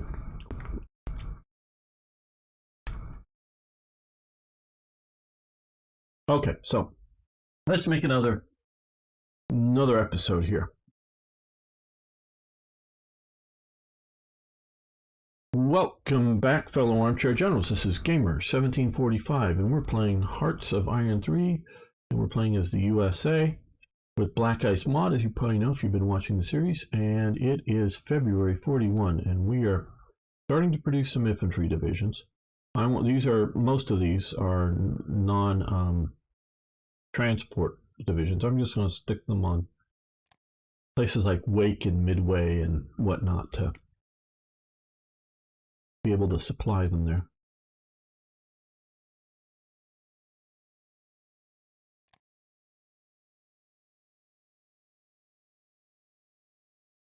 Okay. We're going to drift towards the Allies.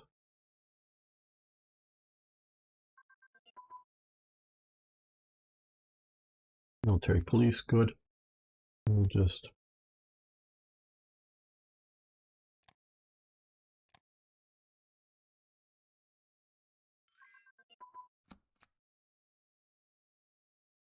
oh, that's what we were waiting for. Thick pressure holes. Okay, good. There we go. That. Well, we'll still leave the AA, but we'll go with that. Get those set up to the top.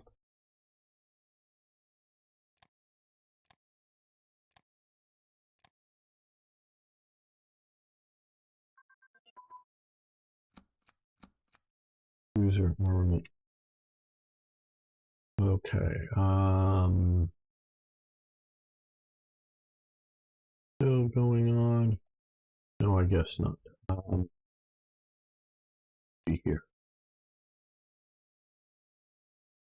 We're going to stop most of this. I mean, this is sort of the end because I'm not going to be. Well, I'm going to maybe produce some more as time goes on, but I don't think I'm going to be updating carrier cruisers and battleships and carriers much beyond this for the main tech. smaller techs or side techs or whatever you want to call them, things like radar and whatnot.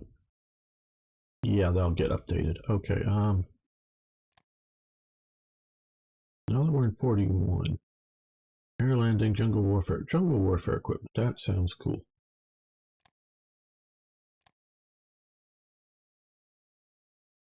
Yeah, if you are interested in Facebook, Arno's been doing a great job with Facebook, but I really don't get on there a whole lot. He's posting stuff, and you guys, of course, post on Facebook too if you're interested. So please do check those out if you're into Facebook. I should do more, and I am streaming there live on one of the channels, one of the pages there. So I don't know that there's anybody watching other than Arno on Facebook, but if you prefer that, I'm there as well. Light cruiser armament advance. So yes. Okay, and that is right out.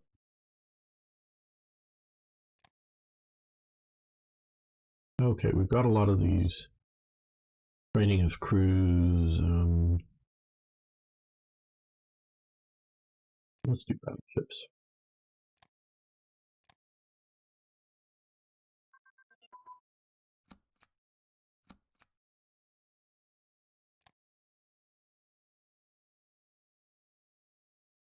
Right out.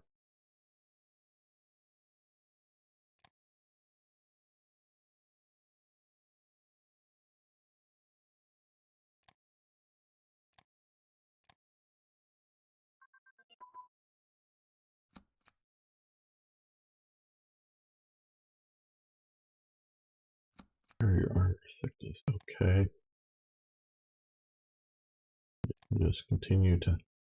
We're getting ready for a naval war. There's a lot of these that still need to be done. Just so used to playing as Germany. Naval being a secondary.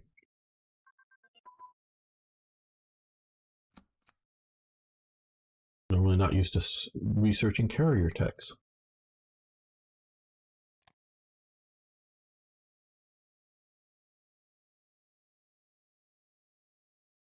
That's good. And larger search radar. These probably. Nah. Bombers, we don't need surface detection. They're just going to be for bombarding cities. Strategical bombardment. Another thing I'm not used to doing.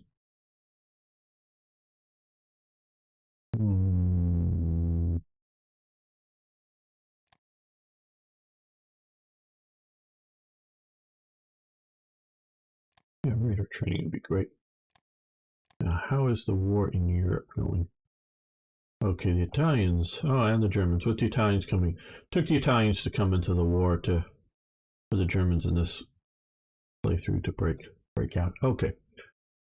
Carrier rudder and whole organization. Okay, a lot of carrier stuff. Okay, I guess it's all grayed out, so I don't need to worry about it. Continuing on, an armored car does. Stop that for the moment. Again, let's get over to some of these. Yeah, cruiser crew training would be nice. And carrier crew.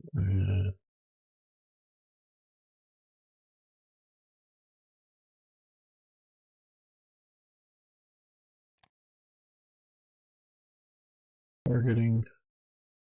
They all would be. I'm just trying to focus in on what's to do first.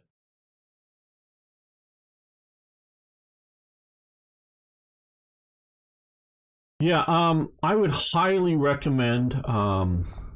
This is my favorite grand strategy global World War II game.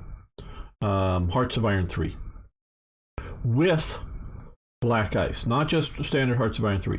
You need all the main DLCs, the sort of the collection, or if you have For the Motherland, Their Finest Hour, and Semper Fi, you get those 3 DLCs in the base game, and then play the Black Ice mod. And if you want to play Germany, get my mod Third Reich Events. You can find the link on the Black Ice mod. This is, for all of its flaws, and there's flaws, for all of its flaws, it is still the best, in my opinion, the best historically based grand strategy World War II game. It's at a divisional scale. Obviously, there are units smaller than that. Yeah, it's better. Well, I don't know, better than Crusader Kings. It's Crusader Kings is pretty good, but yeah, it's pretty good. I highly recommend it. Okay, we're not going to. We're going to postpone. 6 months go away.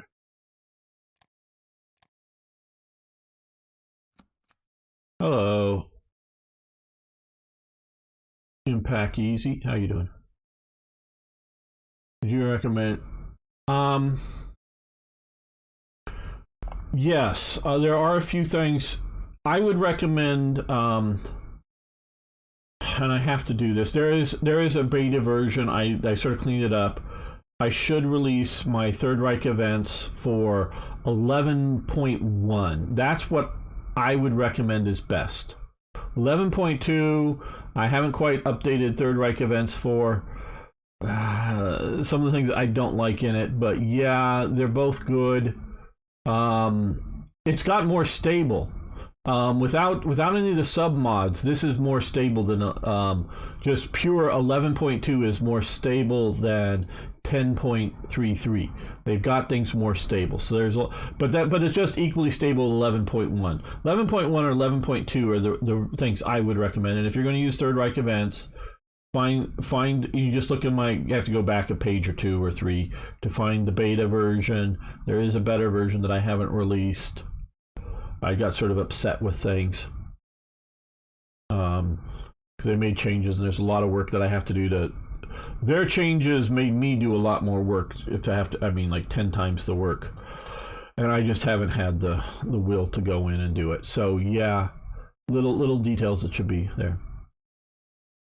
Yes, well, it's from the same company, different team that actually does this.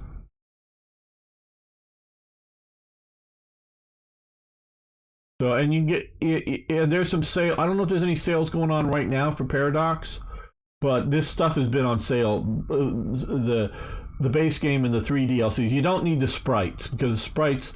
This uses counters. If you have the sprites, they actually unload the sprites. So you don't need all the sprite flavored DLCs, and you don't need Gata Damarang or some of the other DLCs. You just need the 3 main DLCs, and that's it in the base game.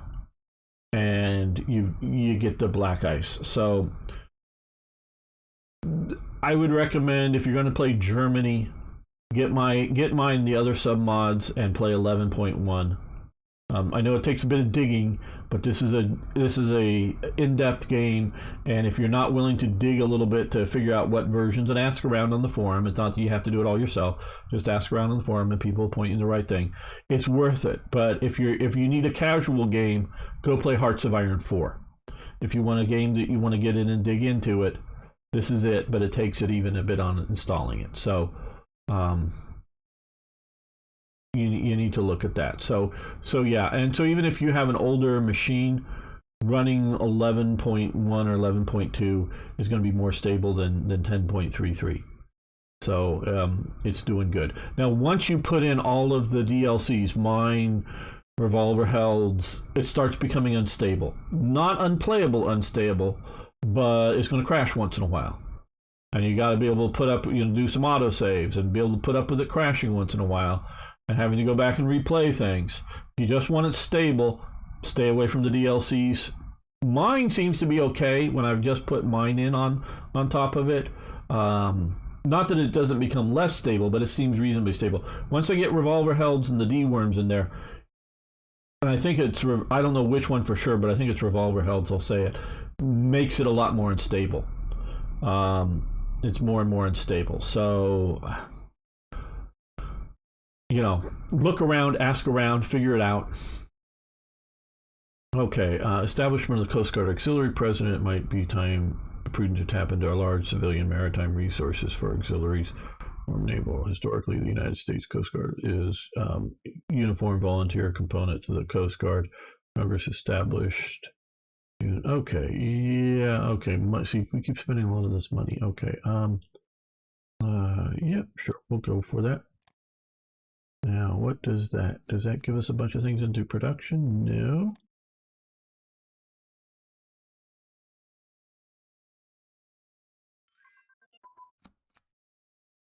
These are whole shape, blah, blah. Okay, users. Do that.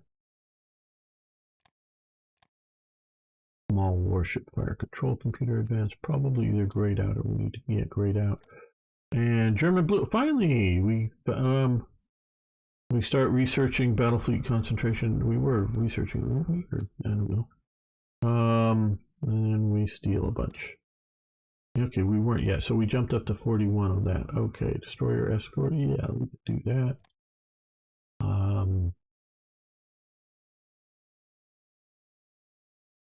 Spotting. We want to be able to spot the enemy. It is sometimes hard for them to. An underway replenishment. Oh, we want to get that done.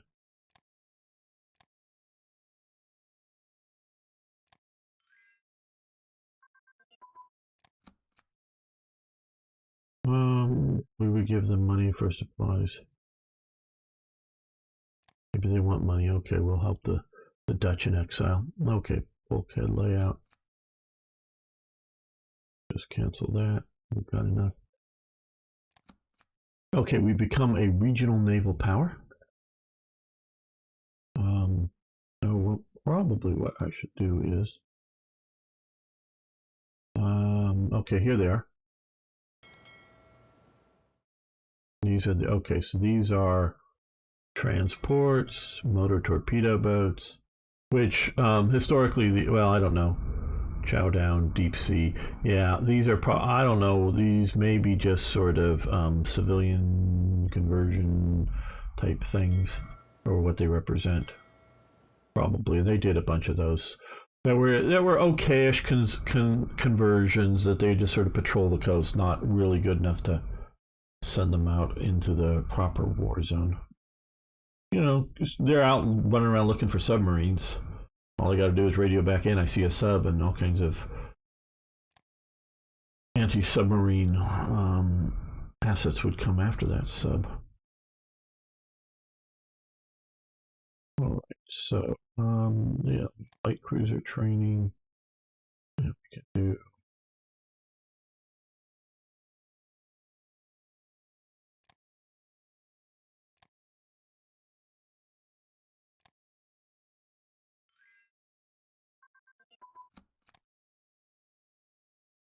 Yes, you can have energy, Belgium. I know you're in exile, but vertical protection here.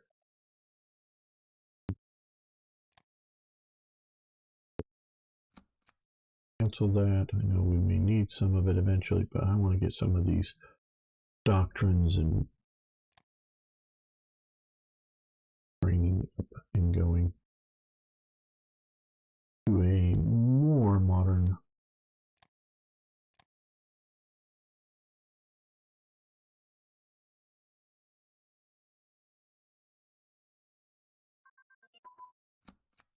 Okay, rare material or rare minerals.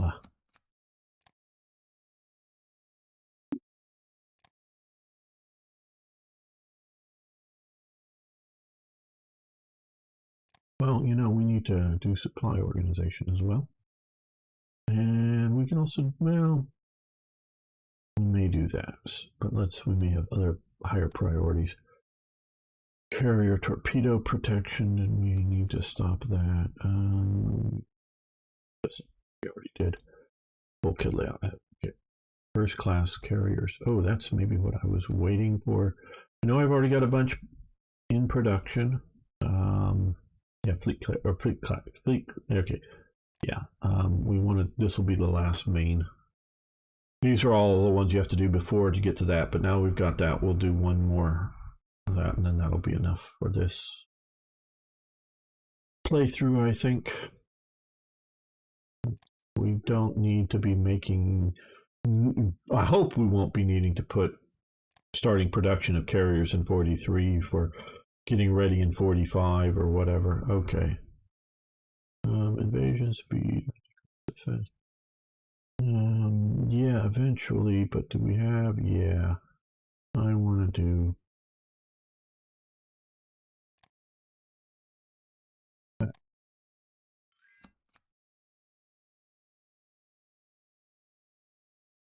Okay.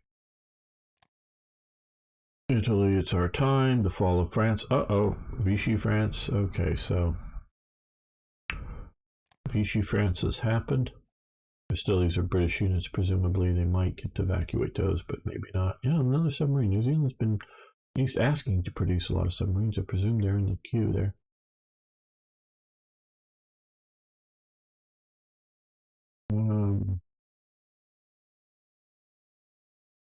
Yeah, I want to leave. Oh, destroyers for bases. Okay, on September 2nd, 1940, the government of the United States and the United Kingdom reached an agreement for the transfer of 50, this is probably triggered after the fall of France, for 50 destroyers of the 1200 type from the U.S. Navy to the Royal Navy in return for the American basing rights for 99 years in the Caribbean, Guyana, Newfoundland, Bermuda, and elsewhere, including Diego Garcia. Yeah, where we have is a very, very small island that we have. We can base all kinds of things out and fly them all the way from down here. We literally take off things like B-52s and whatnot and fly them up here to bomb in Afghanistan. Or we were actively doing it. Okay. Yeah, a lot of these I think have been waiting for the fall of France. Lend-Lease agreements were arrangements for the transfer of war supplies, including food, machinery, and services, to nations whose defense was considered vital to the defense of the United States in World War II. The Lend-Lease Act passed in 1941, but the U.S. Congress gave the President power to sell, transfer, lend, or lease such war materials. The President was directed to set the terms for aid repayment to be in kind or property, or any other direct or indirect benefit which the President deemed satisfactory. Harry L. Hopkins was appointed in March 1941 to administer the Lend-Lease. He was replaced in July by Edward Setinis Jr., who headed the Office of Lend-Lease Administration, set up in October 41. In September 43, Lend-Lease was incorporated into the Foreign Economic Administration under Leo T. Crowley. In September 45, it was transferred to the State Department. Lend-Lease was originally intended for China and countries of the British Empire in November 41. So yeah, this is the statement before that I was saying in the previous episode. They would not have included Russia until the German invasion. The idea of helping them at all. By the end of the war, practically all the allies of the United States have been declared eligible for Lend-Lease aid, although not all requested it or received it. Lend-Lease agreements were signed with numerous countries, so we have Lend-Lease going. Wow, it took until February for the fall of France. Yes. Yes, well, for quite a while, as Arno was saying, it looked like the First World War, and that Germany was sort of stuck here.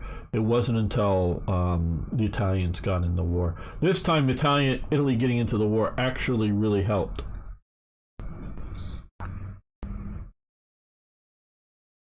Because when Italy does get into the war, historically, it's basically at the time that the Germans are moving into Paris. And basically on that same day,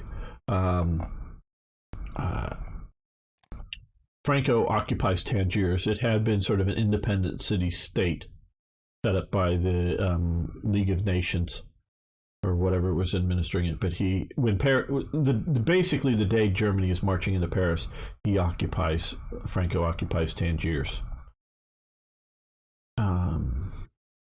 And so it's when the world's attention is everywhere else. But Mussolini jumps into the war when he thinks it's over and doesn't really help out much.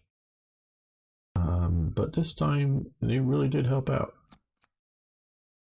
Not worth it. Maybe someday I'll want to do that.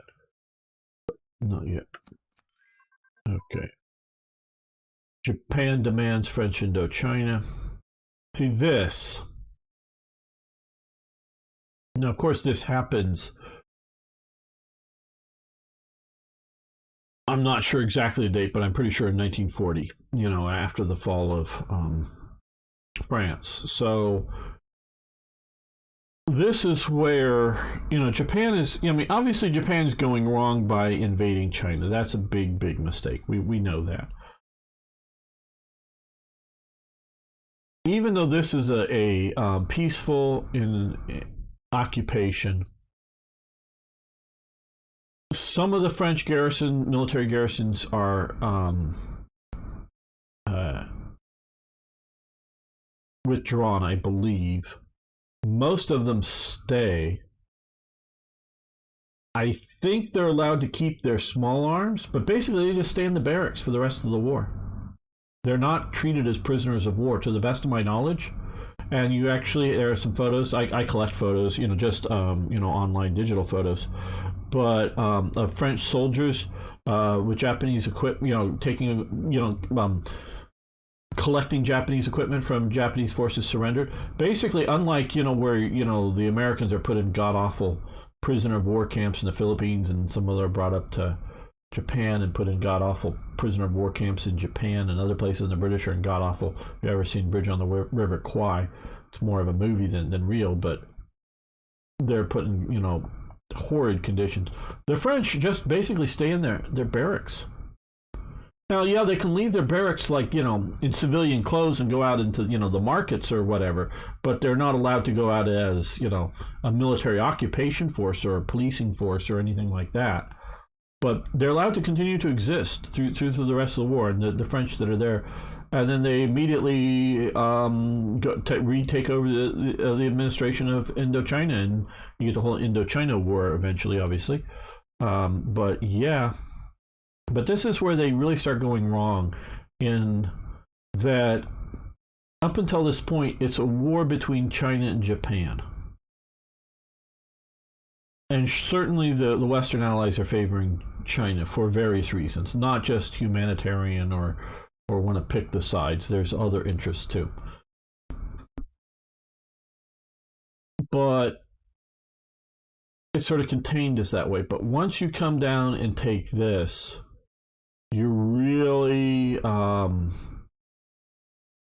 starting to give a signal to the rest of the world that Japan is becoming power hungry, because there's nothing they really need in here. Oh, okay, this says there's maybe some oil here. Nah, it's probably not that much. I mean, really, I don't think there's that much oil. There's some rare materials, probably not metals. It's probably, rubber or something. I don't know. Yeah, they may be getting a little bit of metal and a little bit of stuff. But this isn't a real strategic need here. The only thing that really benefits them is stopping French. Up until this point, France has been allowing landing of military supplies in Hanoi up here, and or Haiphong Harbor or whatever, and transferred into the nationalists. That's about all it does. And they could have probably shut that pipeline down without an occupation. So Japan is becoming power hungry. Okay. Germany is France has fallen. Germany High Command began planning for Operation Sea Lion. Okay. Aim of defeat. Okay. Officials have gone down and transport engines have advanced. Right.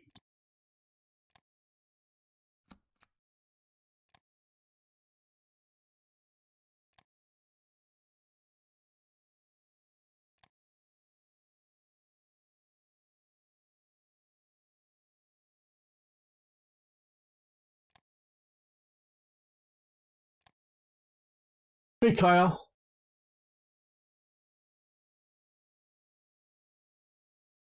Yeah, well, Thailand is, God, I don't know the details, but Thailand becomes, for a while, is briefly, I would say, a sort of puppet state unoccupied by Japan. In sort of this phase, when the the Japanese get Indochina, and Siam, Thailand, whatever you want to call it. Is anti-European colonization because it's looked around and seen all of its neighbors taken over, and of course it doesn't want to. So it's sort of, I think, they sort of see Japan as sort of Japan is trying to sell, and if you look at some of their propaganda very much, they're trying to sell themselves as liberating Asia from European occupation, the Japanese co-prosperity sphere. Of course, everybody who gets occupied quickly ends up realizing that it isn't co-prosperity, it is Japan's prosperity, and all you've done is they've liberated you from European occupation to become Japanese occupation, and that might be, depending on the case, even worse than European occupation for the country and the peoples there. So once you get into, Japan comes into Burma and Malaya, I do believe basically Thailand is occupied as well. Though there I've collected a little bit of information, but not a great deal on what Thailand's doing. So yeah, it's an interesting little pause. Okay, you give them money for supplies. No, we don't. I don't need supplies. I'm only buying from others just because I'm hoping to help them out because they're at war. And we would get money. Bulgaria. No, we're not trading that with Bulgaria. We might with somebody else. Yeah, Japan could definitely use some rubber. And once it's cut off from British and Dutch rubber sources is not good. I mean, the main deficit, of course, is oil. Oil. Everything else is secondary to oil. But yeah, some rubber and some of the quinine and other things, yeah, it would be helpful, but not as critical as oil.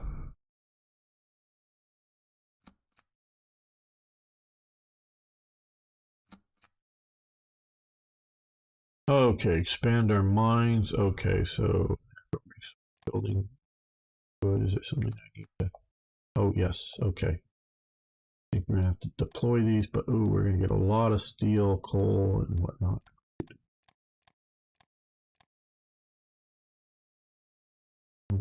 That's good. Order placed. Who with? Okay, United Kingdom. Yes, we'd love to help you with some aircraft. Okay.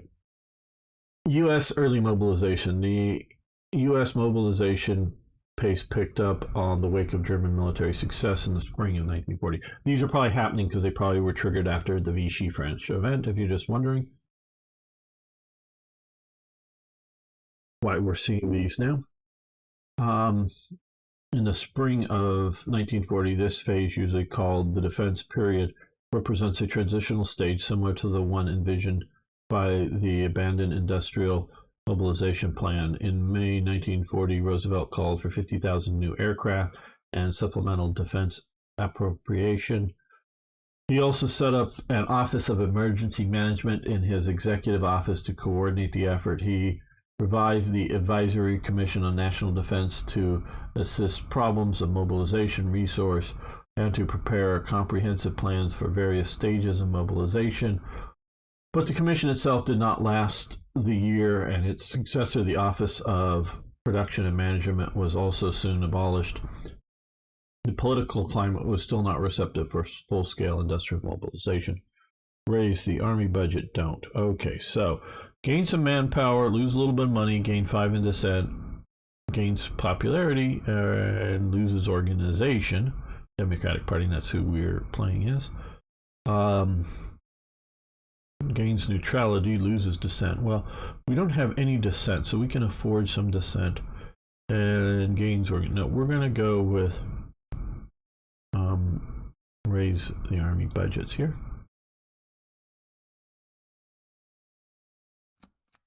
Okay. Good, we're getting these done. It looks like we'll get through all of the fortifications before the war will break out.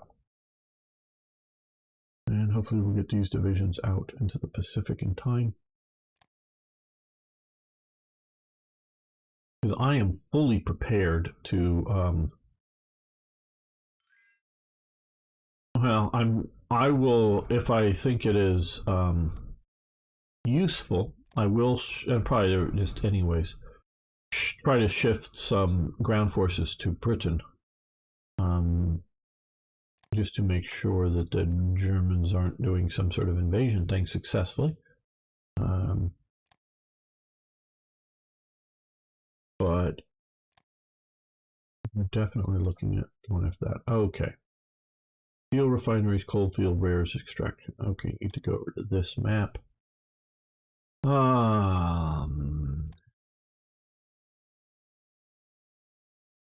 Base 6. Okay, well,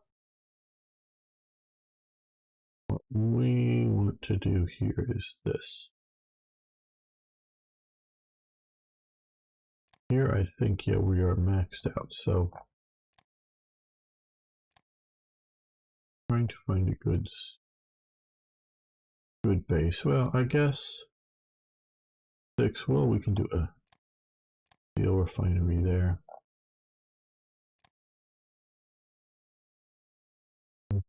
Here, yes, 30. So let's do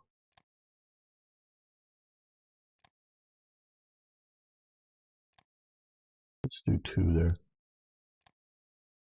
Cleveland, no steel there. You need to put them on a province, and the bigger the base is, the better.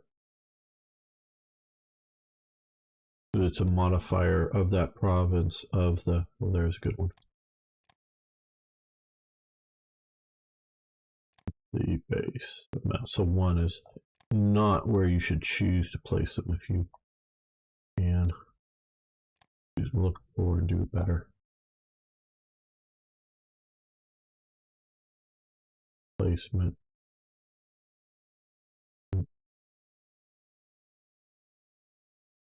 Full, it looks like.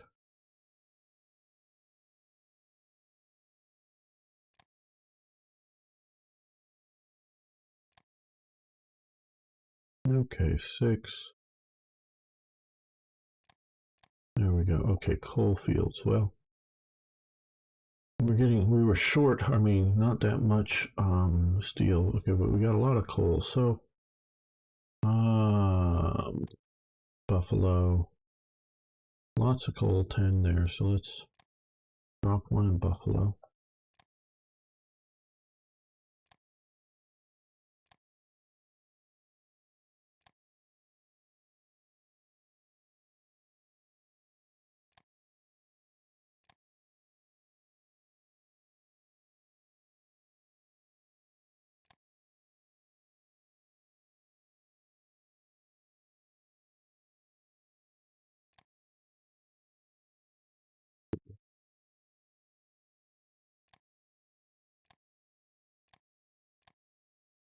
Yeah, you can play more carefully than this and probably find a better places to do some of these. But I want to sort of keep things moving somewhat. Okay, 5, but let's drop 1 here, 1 here. Okay, for rare materials now. 3. Well, being rare, that isn't. Ooh, 7, okay.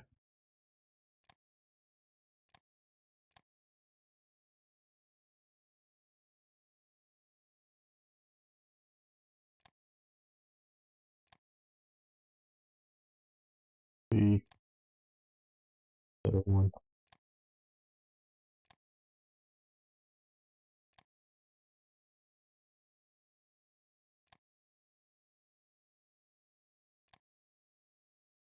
Oh, oh, 10. I'm gonna put 2 here.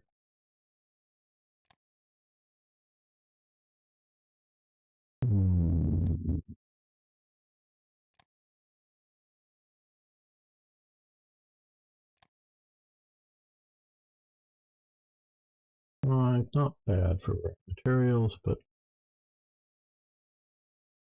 yeah. We'll drop 1 here.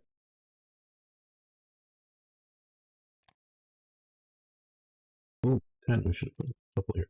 Okay, well that's good. Good enough. You guys can, playing yourself, you can do a better job than that, I'm sure.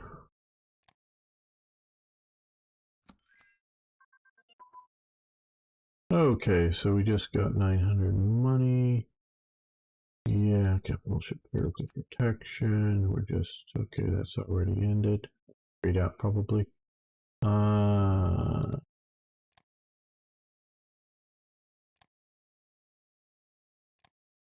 What are the Swedes ones? Rare. We give them rare materials certainly.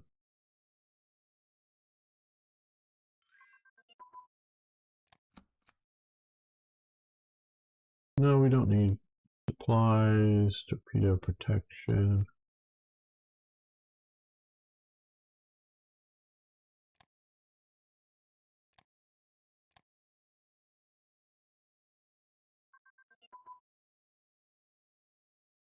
Gee, ammunition for cruisers. Look at that. Oh no, 40. Yeah. Autoloader. Okay. Yeah, we can let that go. Bulgaria is mobilizing. Okay, export of Bulgaria. No, we're not. We're not helping Bulgaria.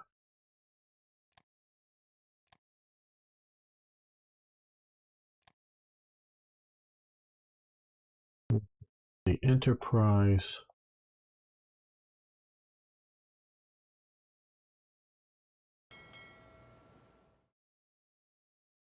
There. All right. So what we're going to do here is, oh, no, I want to.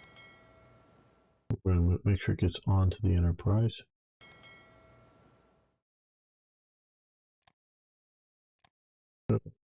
No, can I just stick it? No, no. Okay.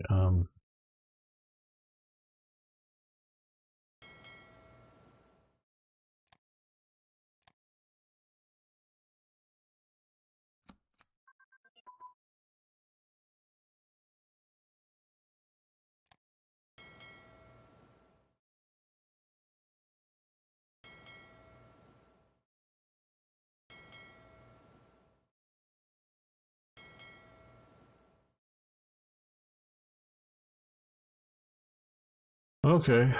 They chose raid as their choice of action, and we'll go take a look at that. Where did they?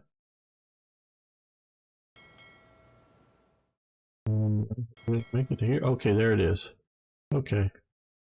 Enterprise, good. So you made it to the right place. Go back to there. Pause. I need to slow this down a bit here.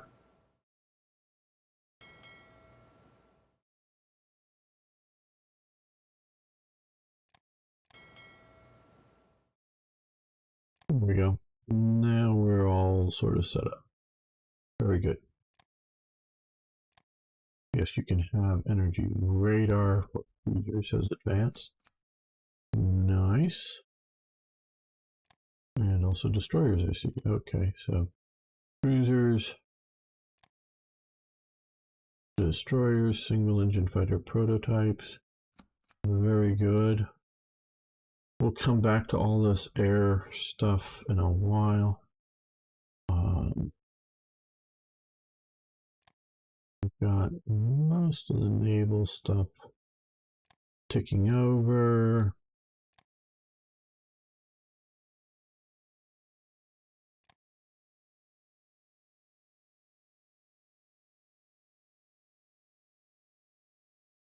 Looking fairly good.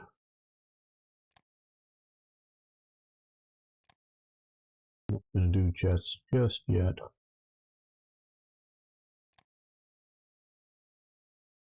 Rather do these first, but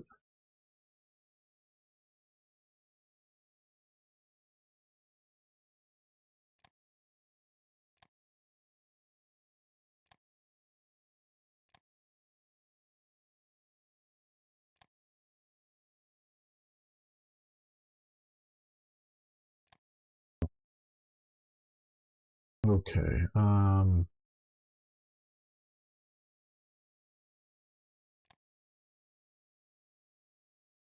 Yeah, engineering training, that would be good.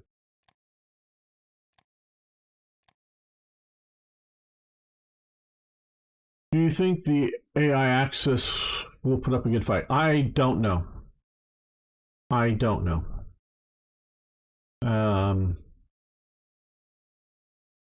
Like I say, I've played as Britain, but Britain is not strong enough to do invasions of mainland Europe on its own.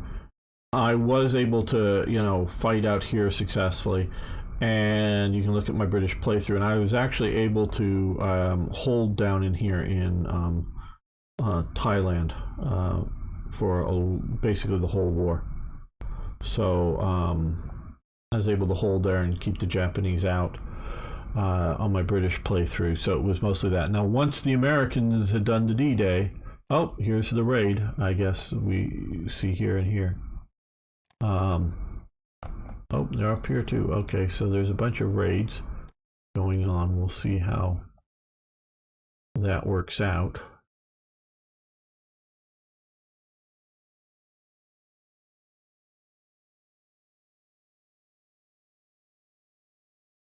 Okay, crush the one down there.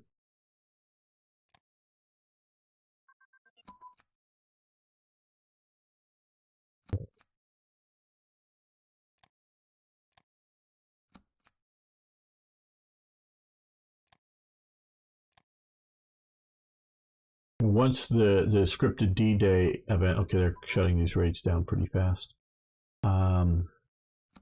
Happened, I was able to, as Britain, come in and land forces and help out significantly, but just not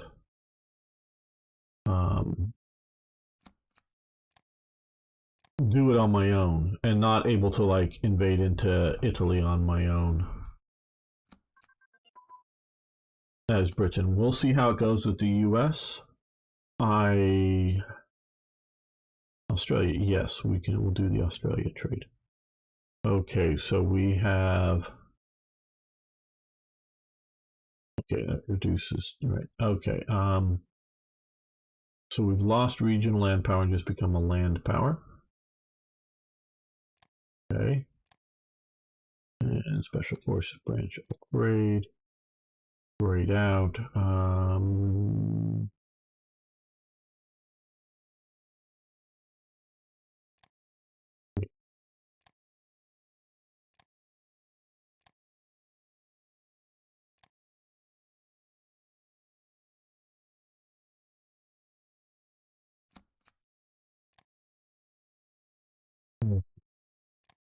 Now that we have 16 plus, we're going to invest in the scientific community.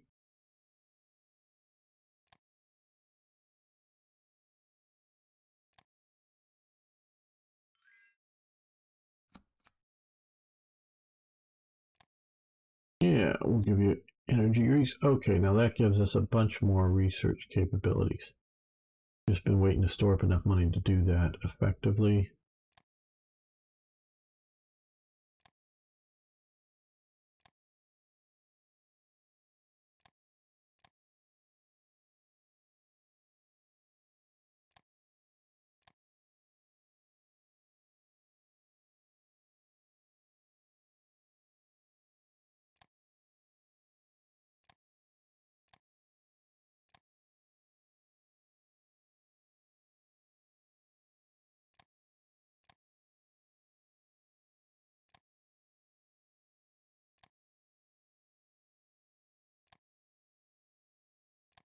Here, there we go.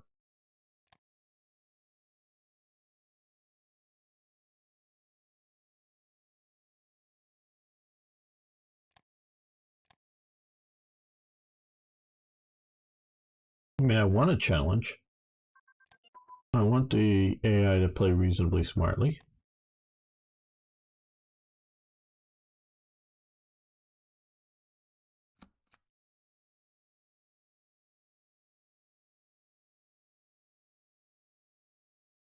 The invasion, or the time it took for the Germans to successfully invade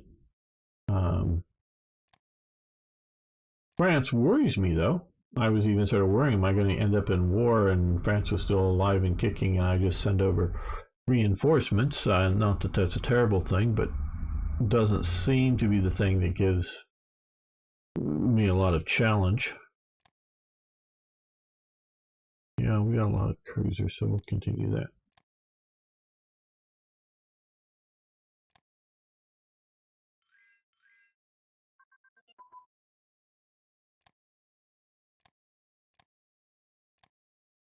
The industrial zone has advanced. Great.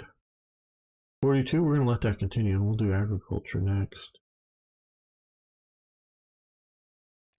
Manpower and more production efficiency.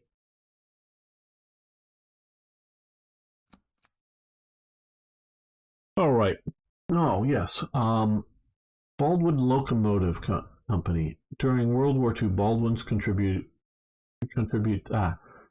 contributions to the war effort included not only locomotives and switches, but also tanks. Baldwin was one of the manufacturers of several variants of the M3 M3 tank, Lee, various versions, and later M4 Sherman.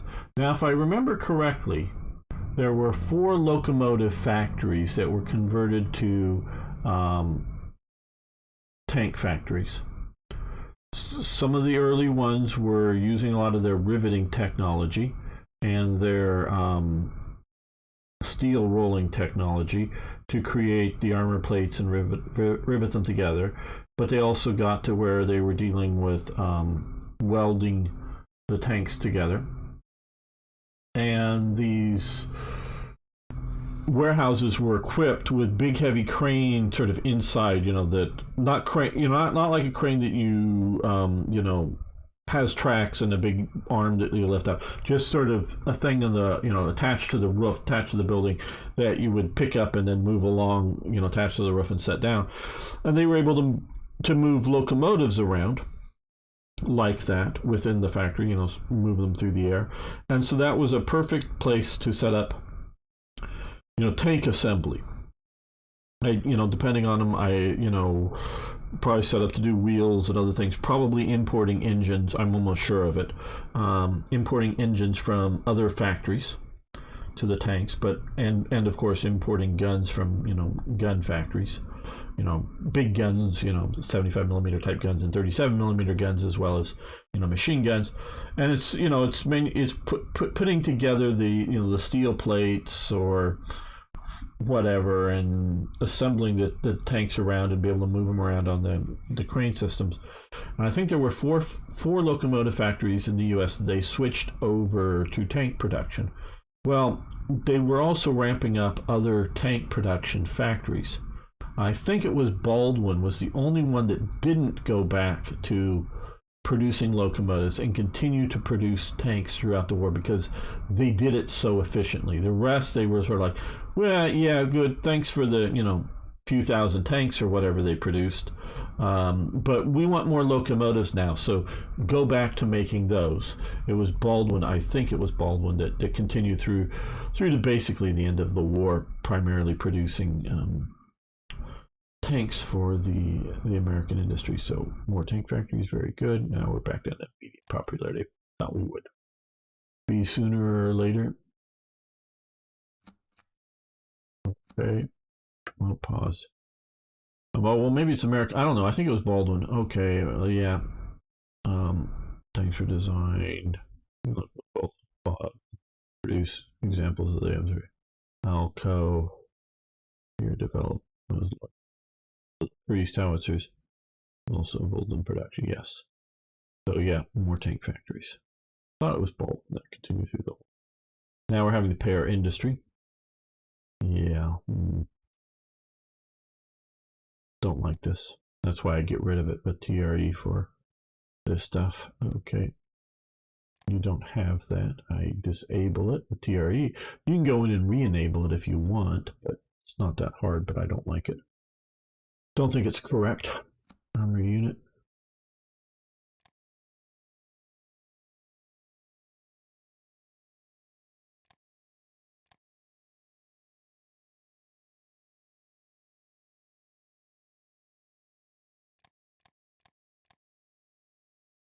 I think we're gonna. I want to thank everyone so much for watching. Thanks for liking the videos. Hope to see you next time. So please hit that subscribe button if you haven't already. It'll be red if you haven't. Thanks so much. See you next time for more, yes, more Hearts of Iron. Okay, I want to save this and we'll make another episode here. A lot of people don't want to sit down and watch a 4-hour thing. I totally understand it. So I try to get these into somewhat smaller bites. And release them hopefully 5 days a week. Okay, let's make another episode here. And so we're at April 41. Yeah, okay.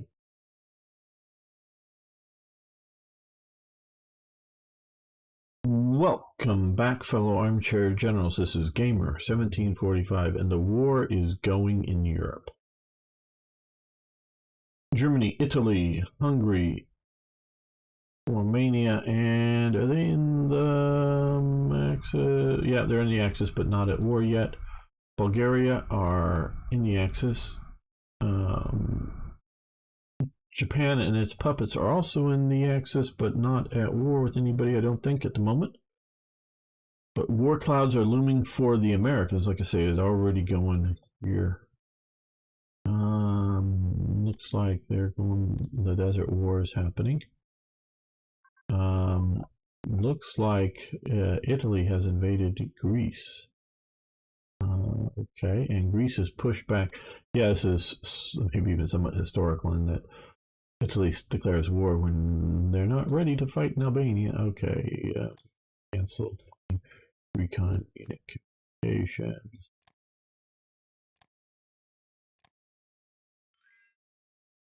At least they're thinking ahead a bit.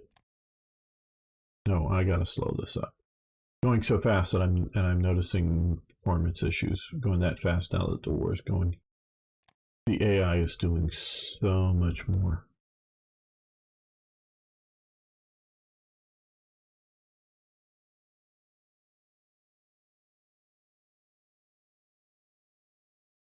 Okay, thanks IKB. Have a good day. All right, okay, so we've got that. Just looking at production, we've got a lot of upgrades to start doing here and soon, but I need to get these divisions out. Okay, so what we're going to do here is we're going to move all of this to the top.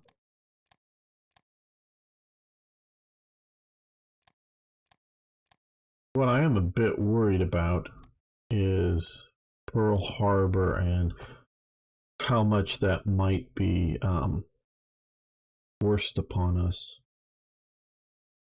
Okay, a little bit more. Yeah, this is a better speed. I can zoom in and out without it stuttering a bit.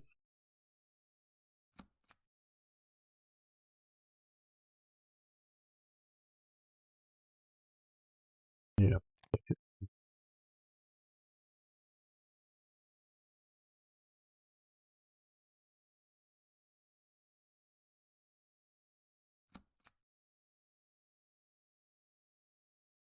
Okay, who? Soviet Union. Yeah, we'll do that. Germany may be getting ready to invade there. Mechanization of infantry. Nice. One and done. We've got all that. So let's come over here and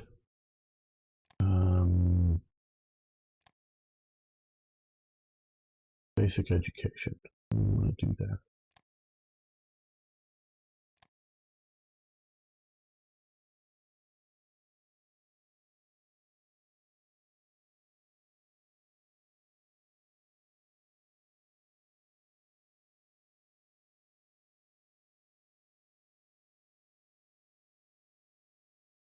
What I'm wondering is how well is Germany preparing to go to war with the Soviet Union? Do they feel the threat of the Soviet Union? Does the Soviet Union feel the threat of Germany? Normally, I know the Soviets feel the threat to have a large army on the border for when the war kicks off, but we'll see how this goes. You know, does Germany have all of its forces sitting along the coast, declares war against Soviets, and Soviets just drive to Berlin? I'm wondering. I've never played as America before, so this will be interesting. Small warship damage control. Okay. Yep. Grayed out. Naval target. Naval air targeting advance. Yeah, we can let that continue. And port strike. We can also let that continue. Oh, we got more. So let's come over here. No, air police. Yeah, we want to do that. We want to do that. Workshop.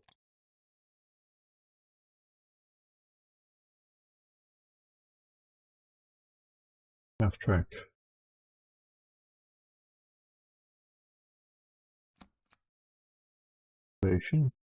Good. Now let's take a look at our political leadership. Okay, we have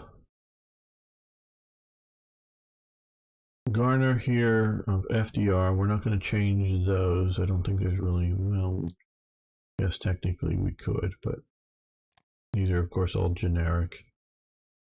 Portal Hull, Great Compromiser. Okay, Ministry of Foreign.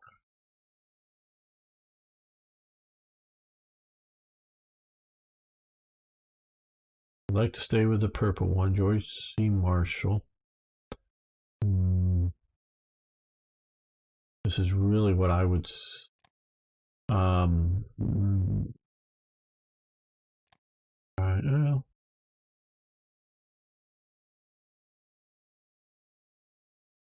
don't know. Ruling party support maybe a bit better. Harold Ickes. Okay, industrial resource.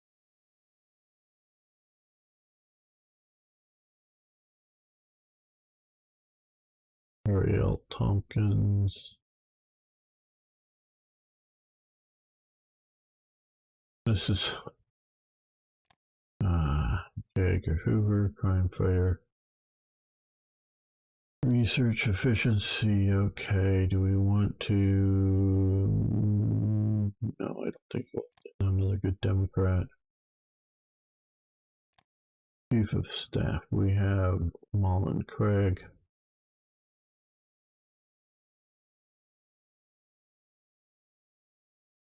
That's all right.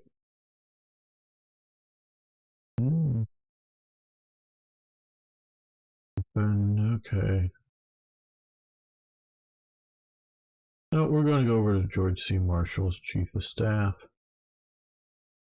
Chief of Army.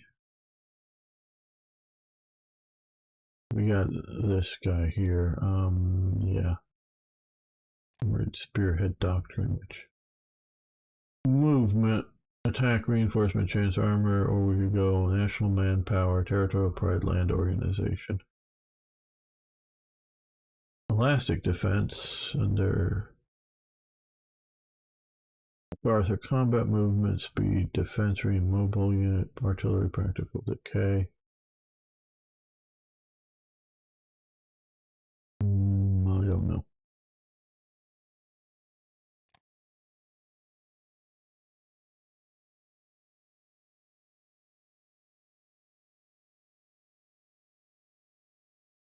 Yeah, power projection, gonna have to go with Nimitz here, just on principle.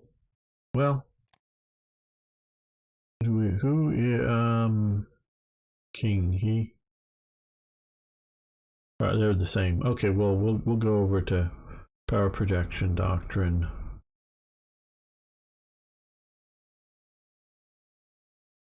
Versus Nimitz. Yeah, they're both the same. So we're gonna. King very much was a good leader for America. I'm going to stick with him just so that we keep, the more Democrats you have here, the more you have here, and so bigger popularity. So we're going to stick with Nimitz. And air organization, port strike. Okay, we'll continue with that for the moment. A little bit of change in government.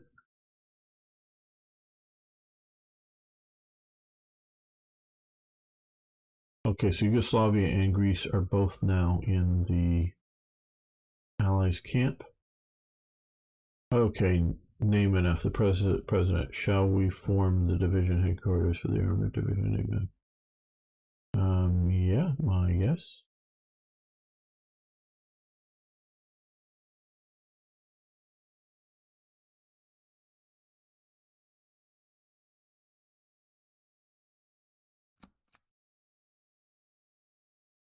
Okay, so copper surplus down a little bit. Now we have 500 plus right now on industry.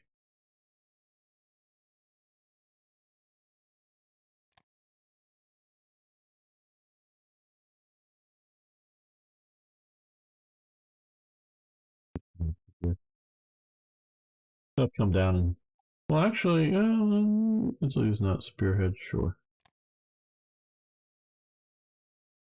Not doing too terrible here, it looks like, but yeah, we can see them. They're just going to crush Yugoslavia. That's what I do. Just come down here and crush them all. So I normally do it in 1940.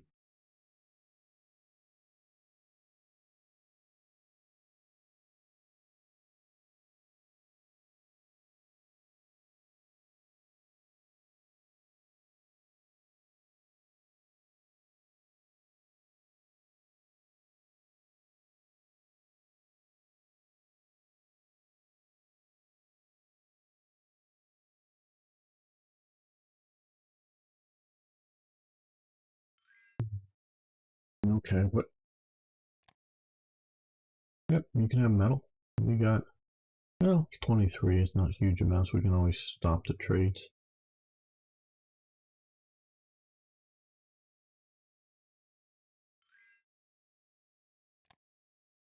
Yeah, you can have energy, Greece.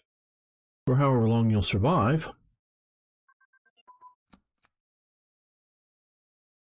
Oh, we can do some better laws. Okay. Radar for capital ships advanced. Nice. Active sonar. Good. Convoy escort and small navigation radar. Right. Okay. No, that's here. Okay, we can do that. For some reason we're not at war or something. We're able to research tank radios for tanks. Yeah, now we will do manpower here.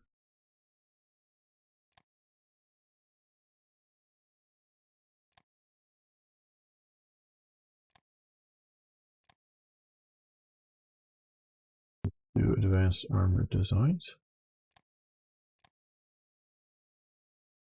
Okay, we have carrier group 9. I'm just going to drop you here. We'll get you on board to something.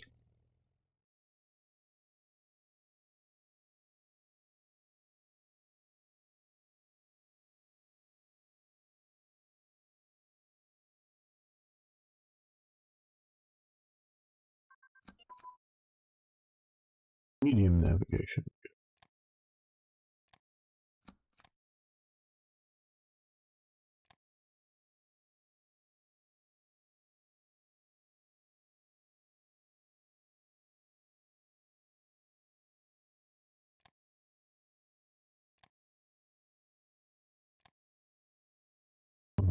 White tracks, that's good. Okay, so let's see. We will drop this Hornet fake there.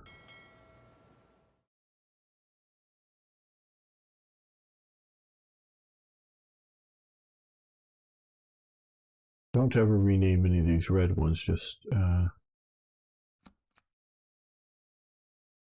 okay. Ooh, okay.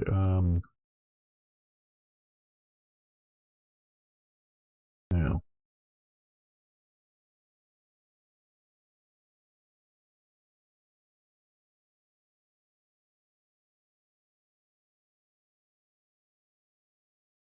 We're gonna have some divisions. Good. Let's build some air. We could use some interceptors. Not that I call an Arakoba much of an interceptor, but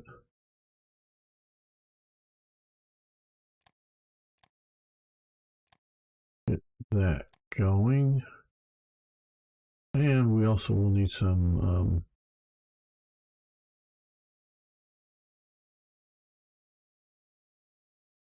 these up here for the moment.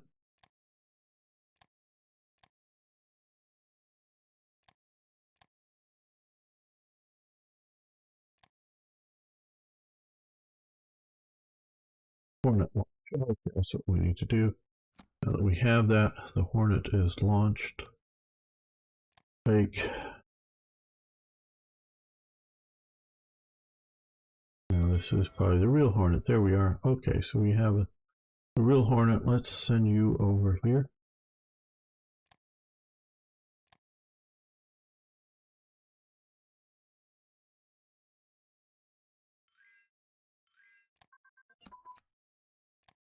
You can have metal, you can have rare materials, airborne unit training.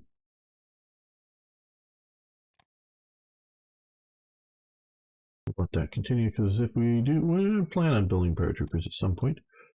And if we do drop them, we want them to be the best trained we can, because otherwise they're the tricky ones that we may lose more likely. Okay, the Wasp. Yeah, we'll. Okay. We got some fighters, we got some of these guys. These guys will go on to some of the carriers there. Now what I think we need to start doing is getting some upgrades going. So let's get at least that in upgrades. Supplies, let's get this back. At least, yeah, about there. Okay, so that should do all right.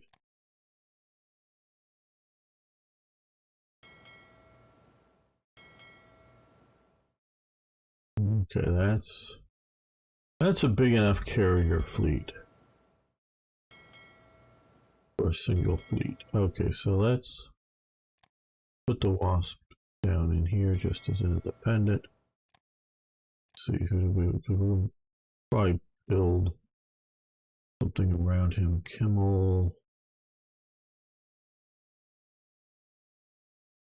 I don't know, probably have a good one. Hidden. Nimitz is good, Halsey's good, but they're already in the right spot. Maybe some of the ones I'm thinking people would recognize are not yet available.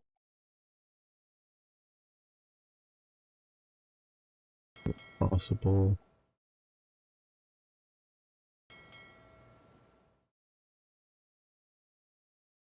Don't see Lee here.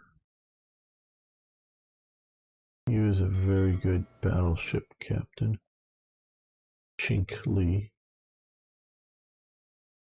He was a shooting gun fanatic. He went and got like 7 gold medals and won Olympics.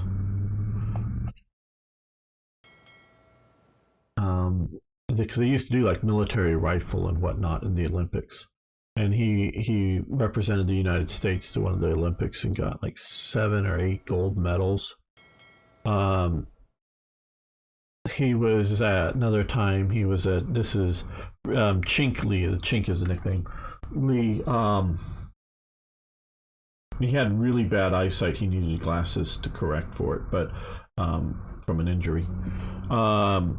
He went to like the national, because the armed services like yearly would do a national shooting competition, and it was between the Navy and the Army, and I maybe the Marines were there too. I don't know, but we're there, and he went to, he was a rifle shooter, so he went to do the rifle stuff, but he sort of got done early, and wandered over to the pistol pistol competition just to sort of check it out, and ended up, oh well, yeah, I'll give it a go, and wins that competition too. Just casually wins the pistol competition as well.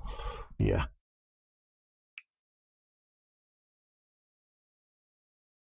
My kind of guy.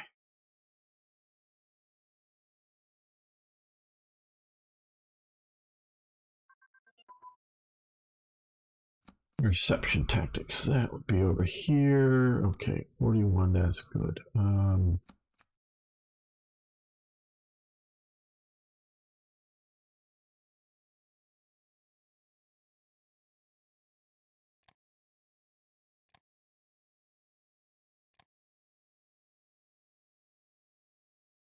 The Essex. That can go right in the ones. Building another carrier group here. Fixed class, okay. Those are the old ones. Warwick's class. And these all going to be like Clemson. At least they're a little better.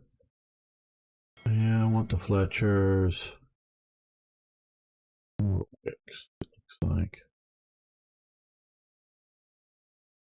Hey, Rhaegar. Oh, well, he was, well, to not really be practicing much and go over and just win it. He was good. He grew up shooting. Okay, wow.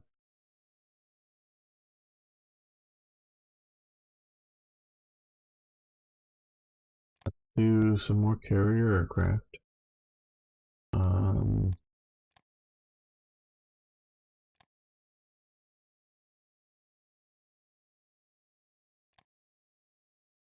We'll also do just 2 for now. Flying boats. Get those in production.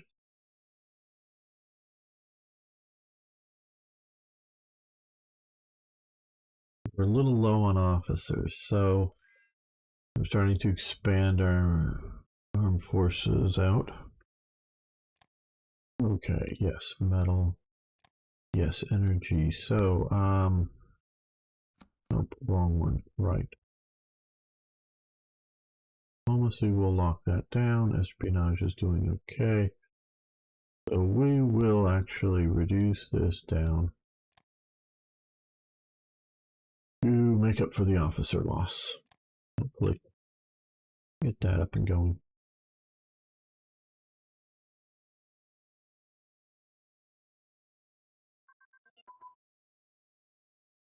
Air superiority tactics and test pilot training. Oh.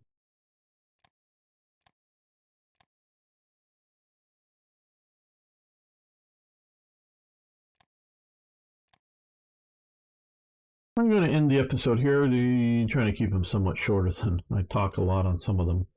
So I again want to thank everyone for hanging out with me. I really do appreciate it.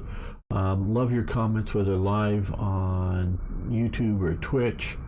Still waiting for somebody other than Arno to watch me over on Facebook and make a live comment over there. But yeah, I love your comments. Really do help. So see you next time for more, yes, even more Hearts of Iron. Okay, guys. Well, I think I'm going to end it today. My voice is a little rough. I don't know if you can tell. I took a Ricola, but my throat is a bit sore still. So give it a bit of a break. I'll be back tomorrow, hopefully with Arno and maybe even IKB or something. Well, I know he's left to go to the shops, but maybe we'll get some people out, new people out and play War Thunder tomorrow. We'll be doing that. So hopefully join us at this time, starting at the same time tomorrow. And of course, I'll be back next week. So I want to thank you all. Well, ZZ, I want to continue the series. I decided that I was going to put up with what I take to be somewhat low viewing numbers through the peacetime. If viewing numbers don't get I'm having fun, but it hurts. You know, even if I was doing, it hurts my YouTube channel to have so low of views. It's not just hurts that video; it hurts the channel. So YouTube doesn't recommend other stuff around. So it really, and the clock will go so much slower once I have to slow down and you know, micromanage the game.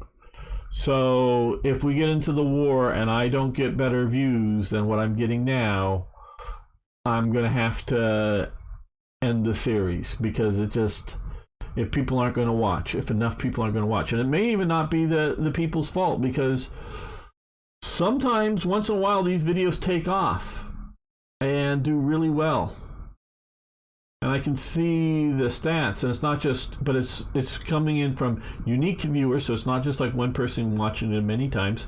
You can watch it a couple times and that helps, because it signals YouTube that, hey, and you can even watch it with the sound off and it minimized. That still helps while you watch something else, you know, or play another game. But, you know, because it tells, oh, YouTube, this is good enough to watch it twice, so you much recommend it. So I think part of what's going down with the channel is, with some of them, is just YouTube not recommending to other people. And, you know, even with the subscribers or the non-subscribers. So once in a while, even just through recommendations, one of these videos takes off and does 500, 700, 800 views, but most of them aren't. And it hurts other videos, so it really hurting the channel, not just that video. If it was just that video, I've had fun, few people watch it. So, but if it doesn't take off once the US is at war, I'm gonna have to do something else, whether Hearts of Iron 4, I know a few people are wanting me to get over to there, or see about something else in Hearts of Iron 3, I don't know. So that's, I can't afford to just have a channel of me. Well, I'm loving playing this game, so I'm going to continue to play it, you know, because I know some of the people say, well, you do what you feel makes you feel good. Yeah, like recently I've been playing a lot of Panzer Corps 2 just for myself, because they normally don't do that well. I got a few episodes made. I'm going to put them up, but they often don't do too well, so I don't want to flood the channel with stuff that doesn't do well. So I've just been playing it on my own. So I can play this on my own. Maybe even have a lot of fun with it, but if you guys aren't going to watch it, I'm not going to make it. So it's not just am I having fun. Now, if I hate the game, it sort of shows up and people won't want to watch it. But I'm having fun with this. The only reason I'm quitting right now, I know I'm still talking about my throat is a bit sore, or I would play another half hour or hour, because otherwise I'm cool with staying. So, but my throat, and I want to be back for tomorrow. So thank you all, really do appreciate it. Hopefully you guys want to hang out with me tomorrow, and we'll be back next week. Well, we'll be back tomorrow, but then back next week with more Hearts of Iron. So see you then. Thanks everyone.